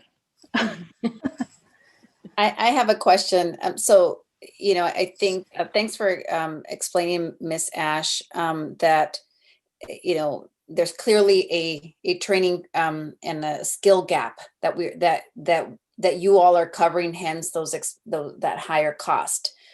Interesting though, is our assumption that it's going to take 4 or 5 years to bring our technician up to speed?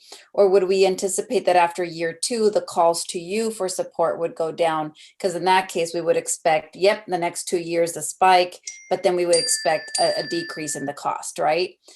Or is there something else besides that skill building that has to happen? It is the skill building. And I think that's the main part of it. If we down the line say, you know what, Ivan has got this, he only needs 5 days of on-site support, I'd be happy to work with Susan and make sure that we make those adjustments within the contract. As of now, we're Ms. Ash, just say, if you don't mind just referring to just positions and not individuals' first names. I am so sorry. I apologize. Thank you. Okay, excuse me. I apologize. The maintenance lead, I expect that he will cover that gap. But there's no way of knowing. And so, but as I said, if we decide that we're not using the days that are put within that contract, Susan and I can go ahead and readjust the contract and downsize it. No problem. And I think before this meeting, when I see other board and myself included, when we're submitting questions, I think one common area of interest is the fact that the first year, which was only 6 months, is quite expensive, and that is due to the software upgrade. Is that right? No. So the first year, so what you'll see is there are some deliverables such as the firmware updates, the preventative maintenance, and both of those that take the same amount of time, no matter if it's a 6-month time period or a 12-month time period. The activity takes the same amount of time. From there, we adjusted the amount of on-site days. And so we took it from that from the 12 to the 6. And then we also adjusted the amount of time for emergency response tech support time. There is no upgrade in year 1. I think that there was a note that was put in an email that might have kind of confused that, but not an upgrade to the software. Yeah, so when you say firmware upgrade, I guess the reason this area attracts that much interest is because it sounded like this is a upfront setup cost, but we're not really a new customer. We're a renewing existing customer. So I guess my question is, these kind of upfront costs, does that happen every 5 years? Every time when we try to renew a contract, we have the upfront costs, or why this time we sort of have the firmware upgrade and then these preventative maintenance? Yeah, absolutely. So I want to differentiate between the two updates that we're talking about. There are the software updates, which is part of the software obsolescence, and that is referring to the software itself. And so Allerton on an annual basis will release updates similar to your Windows computer. They'll release updates. And so this is ensuring communication of the controllers, and it's ensuring that actually it's staying up to date with the Windows updates that are occurring. So those happen on an annual basis. And so that's what we're doing for that. The second part, so that's the software updates. The second portion are the firmware updates. And so the way that the architecture works is that there's the software that communicates down to global controllers. And there's usually one per building. And then those communicate down to field level devices. And so that would be one controller per unit, whether it's a heat pump or a furnace or whatever it might be. So the global controllers have firmware that need to be updated also on an annual basis. That's how often Allerton will release those updates. So that's doing the same type of thing where we're addressing any of the bugs and fixes, and we're addressing any of the communication updates that occur. These are not upfront costs. The upfront costs would be anything that are actual upgrades that occur, which is not part of this contract. So Okay. I think that's where I got confused, because in the summary of services on the agenda, it says additional services year 2, where you guys have the upgraded from the Envision for Backtalk software, which has been obsolete for 5 years, to Compass software. And you said that, and when you read the scope of work, that really isn't in there. Okay, yes, and that is correct. And so this is going to be a potential additional cost. An upgrade, yes. An upgrade would be a separate additional cost for the software itself. And I think that note was in an email, and so it got within the summary itself. So I do understand why that might have led to confusion, but that is not part of the contract. Okay. This is for the service support services. Okay. Okay, I guess, unfortunately, my internet is a little unstable, so I temporarily turn off my video. So I guess in summary, what do we expect in 5 years when let's say we try to extend this for 5 more years in 2025? Mm-hmm. What do we expect in 2025? Will we have another whatever software upgrade or certain things, or like where we experience again that the first year cost is higher than the rest of the 4 years, or that's not going to happen? So Okay. Sorry, I am a little bit concerned because if the scope of work is only for the upgraded firmware and service updates, then we should only have it for 1 year. And then in year 2, after you guys have done, when you guys come back and propose for the additional upgrade to the new software, then the training can be in place. Otherwise, we're paying for a maintenance contract that is including training for the existing software and for the next 5 years. But in between that, in year 2, there is a possibility for an upgrade. So because we haven't paid for that because it's not part of the scope, but yet we're paying maintenance for 5 years of service, which potentially talks about an upgrade. So to clarify, the reason why the prices differentiate and there's not a specific escalation of 3.5% year over year is that I haven't charged the software updates in years, the first 6 months. So we'll call it year 1. I didn't charge for that in year 1 and year 2. And the training does not occur until year 2. The director of maintenance and operations and I decided that we would not upgrade the software until year 2. And then that's when the training would occur. So that would be in line with that.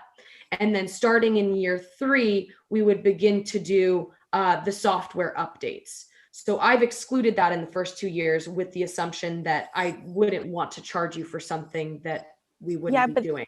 Yes, but then you're making the assumption that we're going to approve money for the upgrade. And what happened if we don't?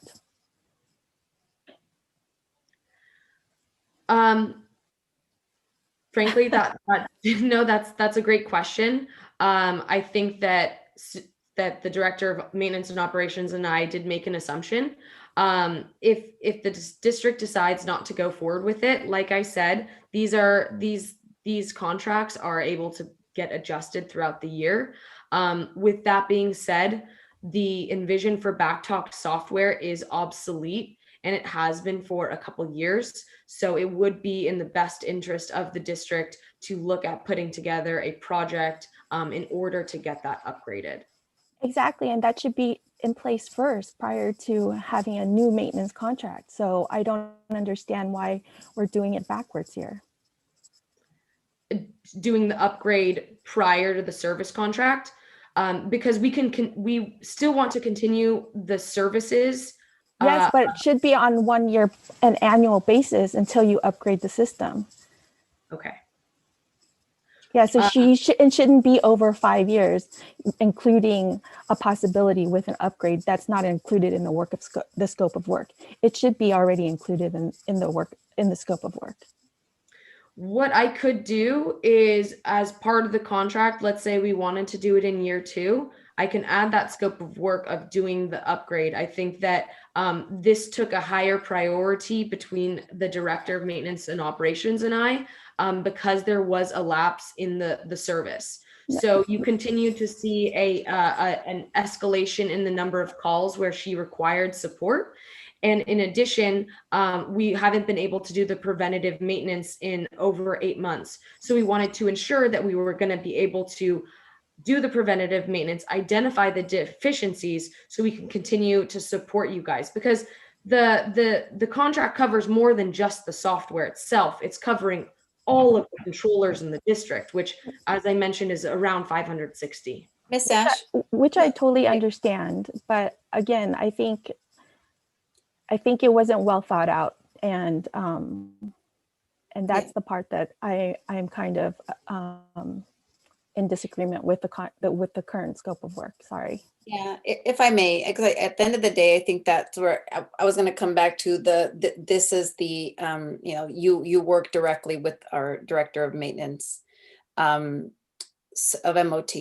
But I think this last conversation you walked us through, there was definitely confusion around the whole software. So I think it's a big assumption. It may be that we absolutely need it, but then there should be here's the why we need to do it, and it should be an assumption. Absolutely get the whole thing around. I think Ms. Dela Cruz, you'd mentioned that there was, we need to have continuity and support. So that absolutely makes sense. But to member Wynn's point, then let's get this going in the short term, right? But if this software update is a must, just because because of the previous system being obsolete, right? Then it needs to be built in there. And that's the basis for the plan going forward and how we train and develop capability, therefore the price.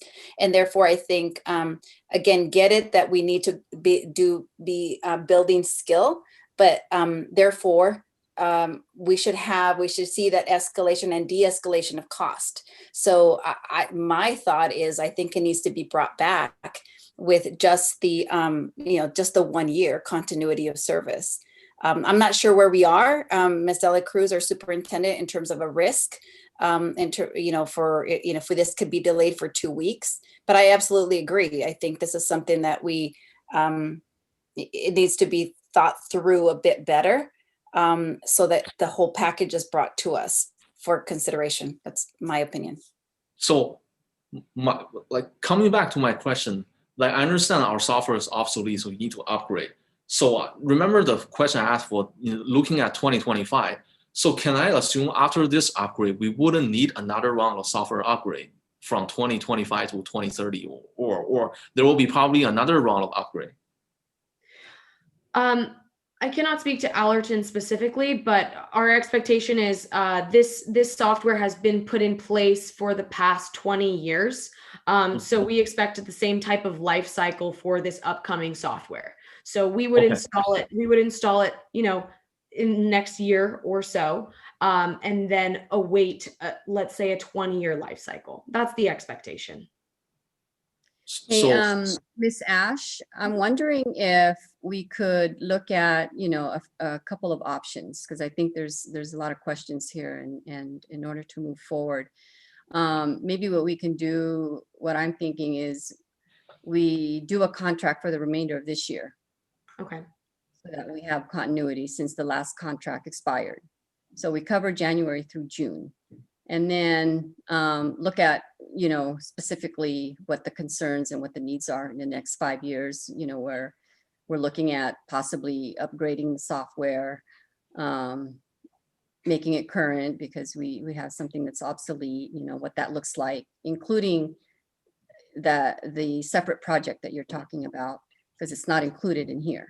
Mm-hmm. So maybe we just need to reassess it based on the potential replacement of the software that's obsolete as well.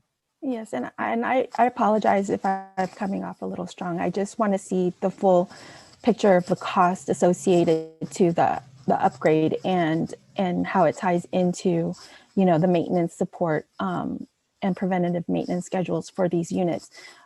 So that's my main concern. But I do understand the urgency for the support and maintenance that needs to be done on those systems. So it's not a misunderstanding. And I just wanted to let you know that, Ms. Ash. Thank you. Thank you very much.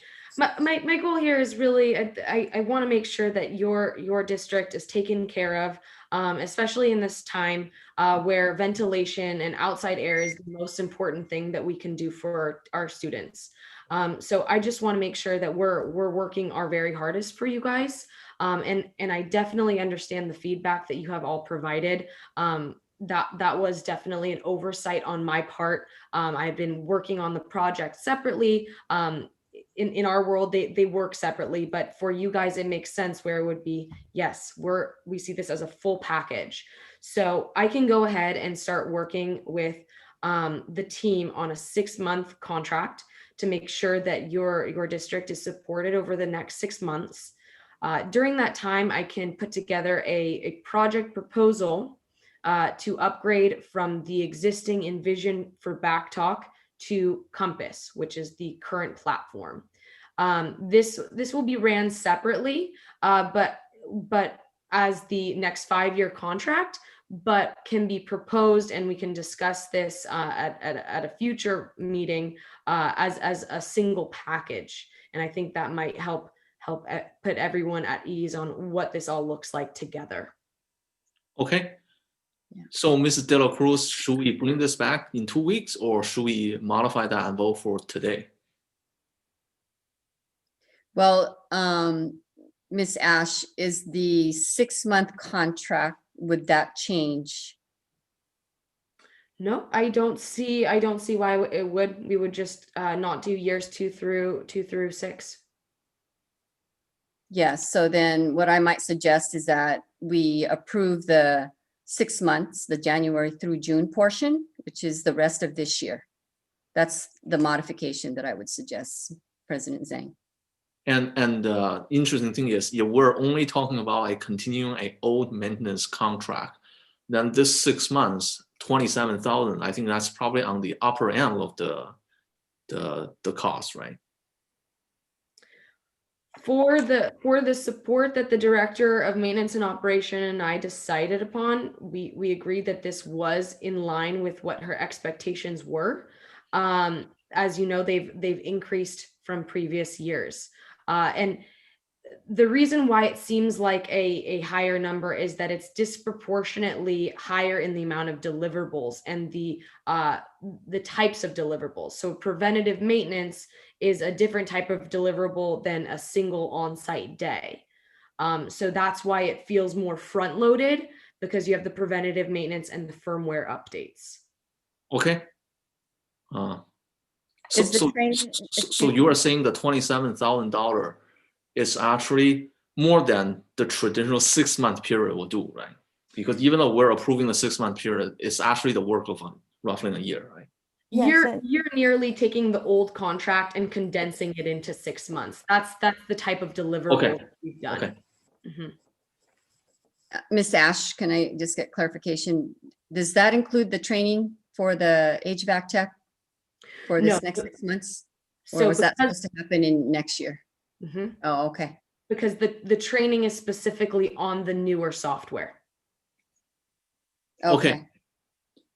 So with that, I guess Member Martinez, you made the motion, so you want to modify or withdraw your motion and make the new motion as we're approving a 6-month contract worth of $27,024. Okay, and we have to withdraw the motion and the second, right? So Member Wynn made a second. I withdraw my second. Okay. All right, I withdraw my initial motion, and so I move that we approve the CISERCO service agreement for the period of January 1st, 21 through June 30th of 21, only year 1. Oh, before that, I want to hear other board Member Hill and Member Grindal. Are you in favor of approving the 6 months contract instead of the whole package?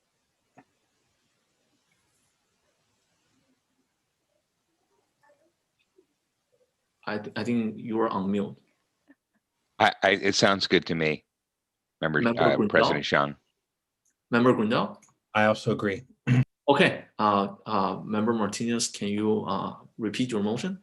Yes, I move that the board approve the service agreement with CISERCO for the period of January 1 through June 30th, 21. Can I get a second?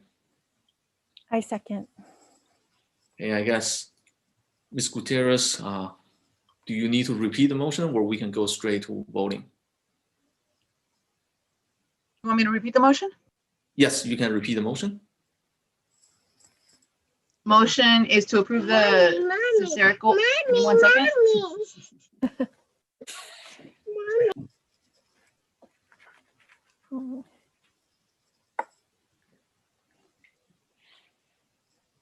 Would you like me to repeat it, Member Jean? Okay, Yeah. So I move that the board approve the Circle service agreement for the period period January 1 through June 30th of 21. And in the amount of $27,024. Yes, in the amount of $27,024. And seconded by member Wing, and I'll do a voice call. Student member Salemi, how do you vote? Yes. Member Martinez, Yes. member Grindal. I think you're on mute. Yes. Member Hill, Yes. member Wing. Yes. My vote is also yes. Motion carries unanimously. Thank you. Thank you, Mrs. Ash. Moving on to the next item, 13.2, increase in minimum wage. I will yield the floor back to Mrs. De La Cruz. Thank you, President Jun. Oh, okay. Yeah, so this next one is related to the minimum wage that was passed statewide. And so Ms. De La Cruz will explain a little bit more about it, but essentially this is us implementing in our own salary schedules the appropriate increase in the minimum wage. I'll turn it over to Ms. De La Cruz. Oh, actually, before that, Thank you, I should ask for a motion first. Can I get a motion to open up discussion? I move that I'll we, second. Member Wynn moved, member Gundal second. And with that, Mrs. De La Cruz. Okay, thank you, President Zhang. Yeah, the state is moving towards a minimum wage of $15 per hour. So every year it's gone up about $1. So last year it went from 12 to 13, and then this year it's 13 to 14. And then next January it'll go from 14 to 15. So what we're asking for is to be in compliance with the minimum wage throughout the state, which is now $14 per hour. And it impacts positions that are what we call unrepresented. They're non-CSCA positions. For example, we have an elementary campus monitor that's currently at $13.16. We would be increasing that to $14 per hour. We have a couple of classified substitute positions that are below $14 per hour, the food service assistant and the child care attendant substitutes. Those will be going up to $14 an hour, and student assistants.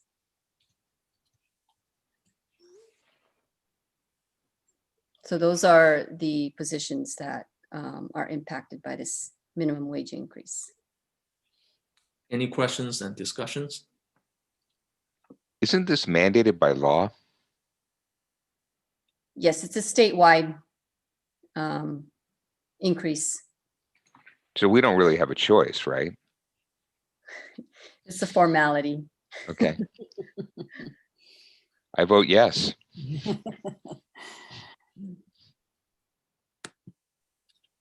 And I guess, any other questions, comments?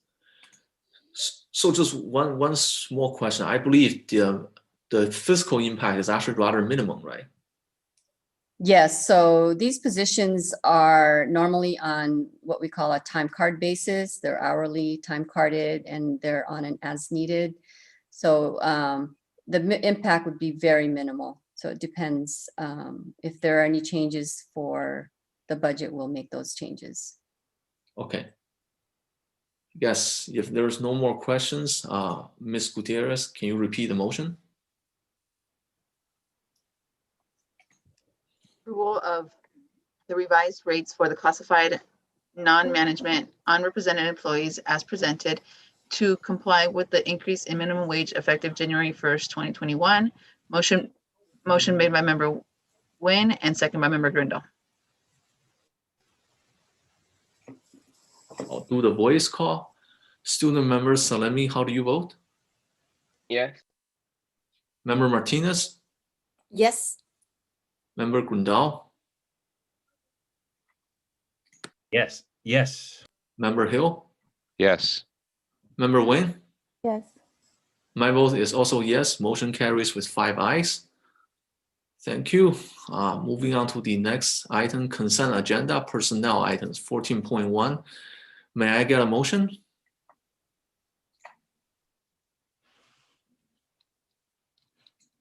I move that to approve 14.1. Can I get a second? I'll second. Motion made by Member Martinez, seconded by Member Grindal. Any questions? Member Ms. Gutierrez, can you repeat the motion? Yes, staff recommends the board approve the personnel report as presented. Motion made by Member Martinez and second by Member Grindal. Due to this personnel item, student member doesn't vote. How do you vote, Member Martinez? Yes. Member Grindal? Yes. Member Hill? Yes. Member Nguyen? Yes. My vote is also yes. Motion carries with 5 ayes. Next item is 15.1 monthly financial reports, October 2020 and November 2020. May I get a motion? I move to approve 15.1. I'll second. Motion made by Member Martinez, seconded by Member Nguyen. Any questions, discussions? Ms. Gutierrez, can you repeat the motion? Recommendation is that the board approve the monthly financial reports as presented. Motion made by Member Martinez and second by Member Nguyen. Student board member. Can I have a chance to just ask a question here? So I did have a chance to look at them, but going forward, would it be possible to explore a different format? Because it's just kind of hard to see whether what your delta is, like budget to actual, and are you in trouble or are you not in trouble? Because kind of the way I read it was that you've got your month, you got budget to actual, and then you've got the remaining amount of the total year. But it's just sort of hard to see, are we on track or are we not on track? So maybe this isn't the topic to explore it with, but that would be very helpful, for me as I look at these things. So just a comment. Superintendent Report, can you chime in? Sure. We are planning a study session where we'll talk and look more globally at sort of where things stand in terms of the budget, like on track or not on track.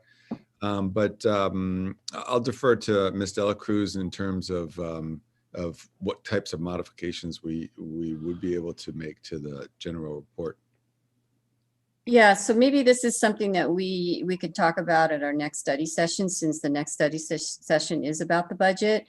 So what kinds of things you might be interested in looking at on a month-to-month basis, keeping in mind that I do present interim reports in December and March. So what type of information would be helpful to you on a monthly basis or during the times when we present these monthly financial reports? Sure, that'd be great. Okay, Ms. Gutierrez, can you repeat the motion? Yes. Staff, the recommendation is that the board approve the monthly financial reports as presented. Motion made by Member Martinez and second by Member Nguyen. I'll do the voice call. Student member Salemi, how do you vote? Yes. Member Martinez? Yes. Member Grindal? Yes. Member Hill? Yes. Member Nguyen? Yes. My vote is also yes. Do we have the board doc open up? I actually don't see the voting in board doc open up for me.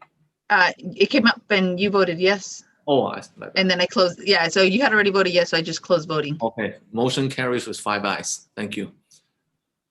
Next item will be 16.1 Board of Education Committee reports. And do we get any update from Mission Valley ROP? What about Selma? Nope, there's a meeting coming up, but nothing yet. Sorry. Okay. What about SELPA? Nope, no activity. City Liaison Committee? There's a meeting coming up on the 25th. That's all. And East Bay induction? I guess no. So we did have an audit committee meeting just 2 days ago. And we went over the audit for the fiscal year budget 2019-2020. And the good thing is the 3 findings we have for the fiscal year 2018 to 2019, we did remedy and there was no repeat finding for the same thing that we had in 2019-2020. However, in the new fiscal year 2019-2020, we have new finding when it comes to the AXP body. It's actually one umbrella, but 2 issues. One happens in the junior high, the other finding is in the Newer Memorial High. The junior high finding has more to do with some duplicated entry in our internal financial control system.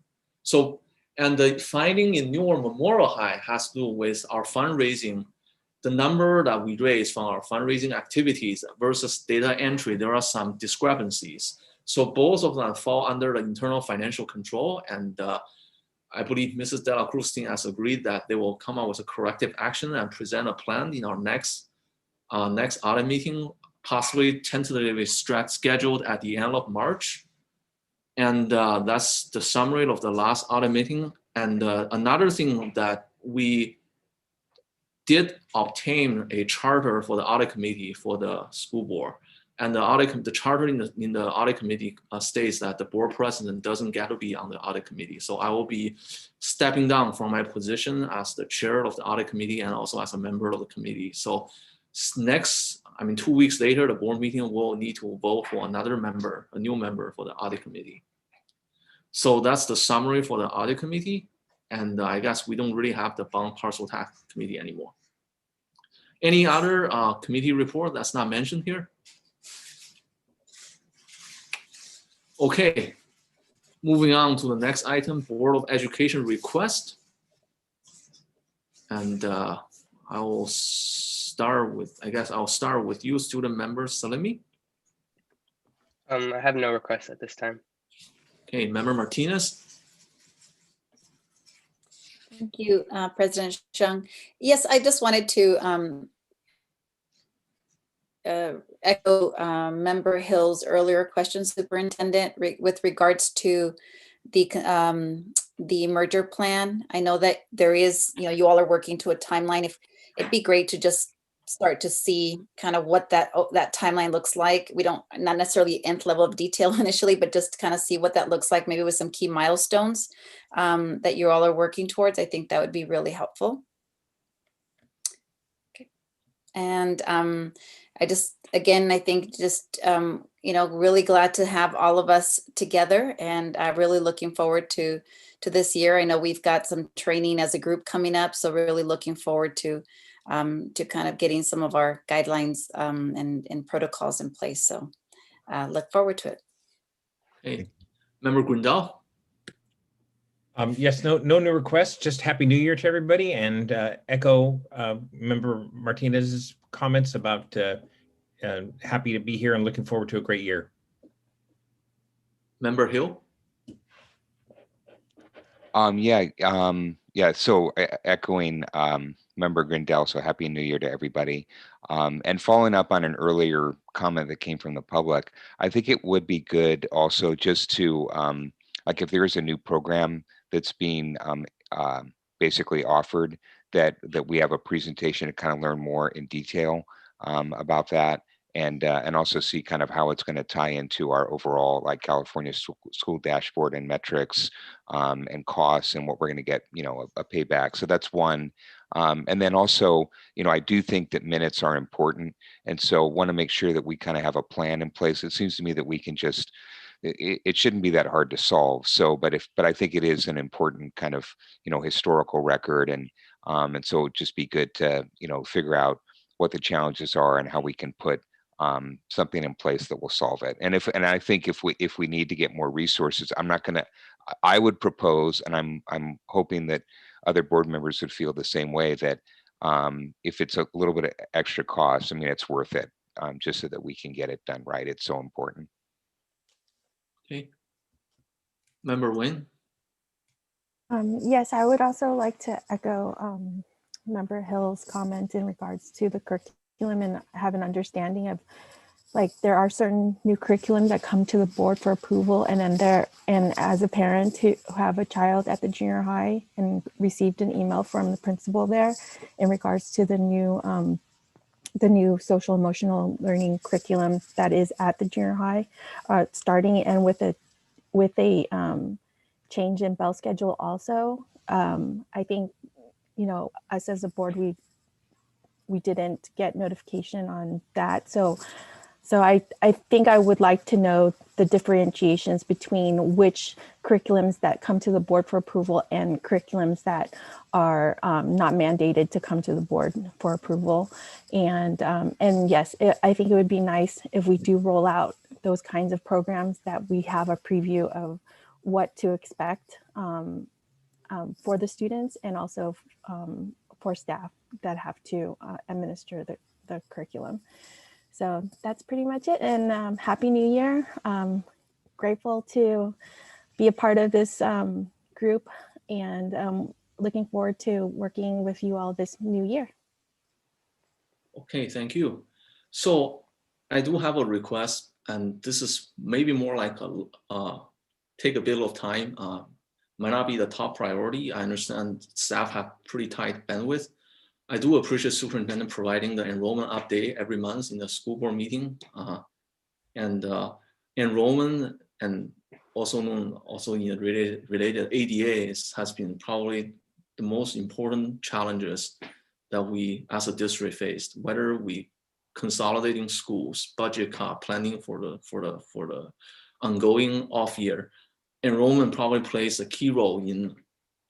Enrollment is probably, in the past year, is something we spend 70% of our time dealing with, is due to enrollment.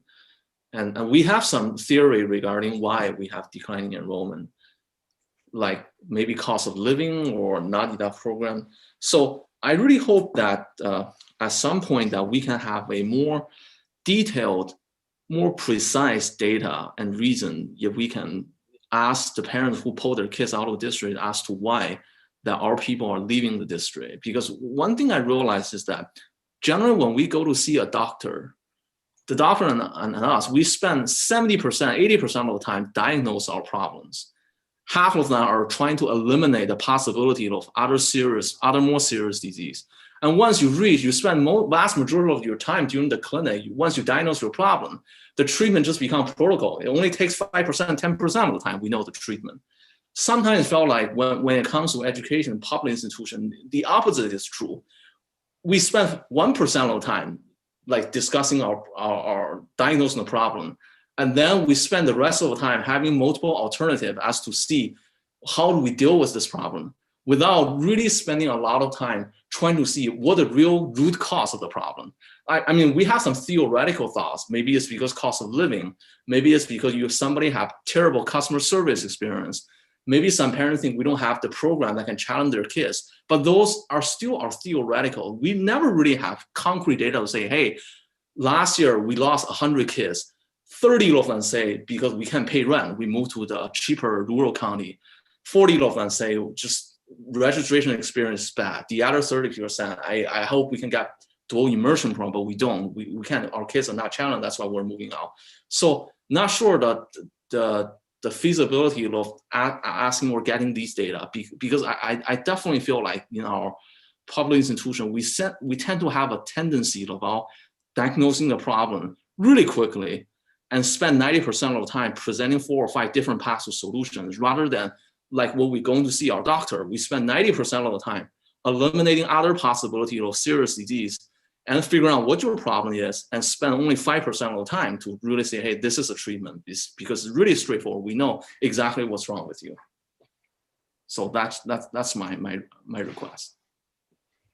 If I may, and this is just President Zhang and for the rest of the board, just a reminder that based on your governance handbook, any additional instructions or work given to staff members needs to be approved or have consensus by the board. So just wanted to give that reminder. Yeah, but I understand the staff bandwidth is pretty limited, but I think going forward, if we get a time, I hope that I'll bring it back again and hope I can get the majority of the board to agree with me that let's have a thorough investigation about why we're losing kids 60 to 80 every single year. Okay. And to echo President Zhang, and then I know that Member Martinez had brought this up last year as well. You know, I think we're all talking about how we're just not spending enough time like on really important stuff. We're getting consumed with, you know, a lot of details, and we want to try to flip that. And so I just want to offer my, you know, time as required if we need to do additional study sessions or whatever. You know, I'll carve out whatever we need to do so that we can, you know, have those kind of discussions. I think we all are kind of feeling that way. So I just wanted to echo both President Zhang and Member Martinez's comments. Okay, moving on to the next item, 16.3 Board of Education recognition and announcements. So this is actually the time you should say Happy New Year. Student members, Salemi, I'll let you go first. I'd just like to say, again, Happy New Year to everybody. And, you know, I can't wait to see what we do this new year. 5 months. Okay, Member Martinez. I'd like to recognize all of our teachers and staff and all of our students. I think everyone was trying to relax over the break, knowing that we were coming on to this next phase of the challenge. So just really want to recognize that this is a really hard time for everybody. And that we just are, we're right there. We'll do whatever we can to support. Superintendent, you and your team, I know, have continued to work pretty much throughout the break. So really appreciate, everything that you all are doing to just, support the whole. So thank you. Okay, thank you. Member Grindal. Yes. Well, I just want to again say Happy New Year, but also really remind everyone to avoid contact to really beat this virus. We're able to track increases in the virus directly correlated to holidays and events. So please, everybody, take care and wear masks and avoid contact. Thank you. Member Hill. Yeah, and I too want to echo your comments, just to thank everybody for all the hard work. I know it's very difficult, so just thank you. Thank you. Member Nguyen. Same. I just wanted to thank staff, all the teachers, and all of our wonderful teachers and staff, and all of the students for, working really hard and persevering through, these strange times, and also Happy New Year. And hopefully, as the year progresses, it continues to get brighter. So, and yes, please stay safe and continue to wear masks and social distance. Thank you. Thank you. First, Happy New Year, and I want to echo every board member's comment, and I want to thank the resilience and the hard work of our teachers, parents, and students. And in addition, I want to thank the superintendent and your team for your tireless effort when it comes to the campaigning to bring our threshold from UPP threshold from under 55% to 60%. That can mean a big difference when it comes to our budget outlook. That's really when you first proposed this last summer, I was actually very skeptical about whether we can really achieve that. But apparently through concerted effort and focused effort and resilience and persistence, we really just figure out magically brought out $500,000 for our off year for our next year budget. So that's truly remarkable. I want to thank you for your leadership and your team members' hard work. And everybody stay safe. Okay, moving on. Superintendent concluding comments, updates, and remarks. Dr. Triplett. Thank you, President Zhang. Thank you all for your sentiments. And just want to say it is wonderful to be here with you all. Really delighted that we're embarking on this new year. with so much potential. I do again want to welcome our newest member of our family, Mr. Martinez, our new interim assistant superintendent of HR. He started this week, and it's amazing. He just hit the ground, not just running. He hit the ground like speeding across the across things. So welcome, and I want to echo the appreciation of Ms. Dela Cruz and her team and the teams at the schools that did such a tremendous job in organizing all of the phone calls and to families to really try to address this this percentage that gave us the increase in funding. And then lastly, I know there's a little opportunity for some announcements. We are excited that our implicit bias training that we initiated with principals before the new year, we're about to embark next week on the series of trainings with our staff. Really excited about that. And that's something that student member Salemi really initiated. So I want to appreciate him and the students for really asking for that, for our staff to begin that training. So that starts next week, and it'll happen throughout the spring, and I'll keep updating you all. In addition, our graduate profile work next week is our next engagement with community to continue to define together as a community, what is it that we want to make sure that we are that our graduates are leaving with when they leave Newark Unified. And so please, you're most welcome to engage with us in that. And then lastly, we're about to announce, it might have gone out today, a dual language committee made up of community stakeholders that will help. We are planning, based on your feedback and your requests, to come back to you with a comprehensive dual language plan in early February. And so this dual language committee made up of different community stakeholders will also give input into that plan before and after we share it with this board. So lots happening, and I'm really excited about all the amazing initiatives that we're really trying to push forward with, and some others that I'll share with you in the upcoming months. But thank you. And then lastly, I just want to appreciate President Jean. It looks like we are ending 33 minutes early.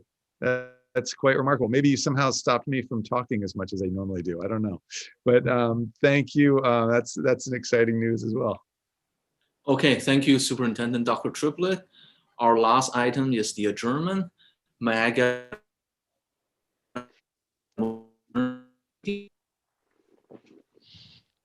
Uh-oh, he's frozen at the last minute, Yeah, meaning he we'll never froze. leave. We can't leave. I'm sure he's asking for a motion to adjourn, and I'll make Yeah. it.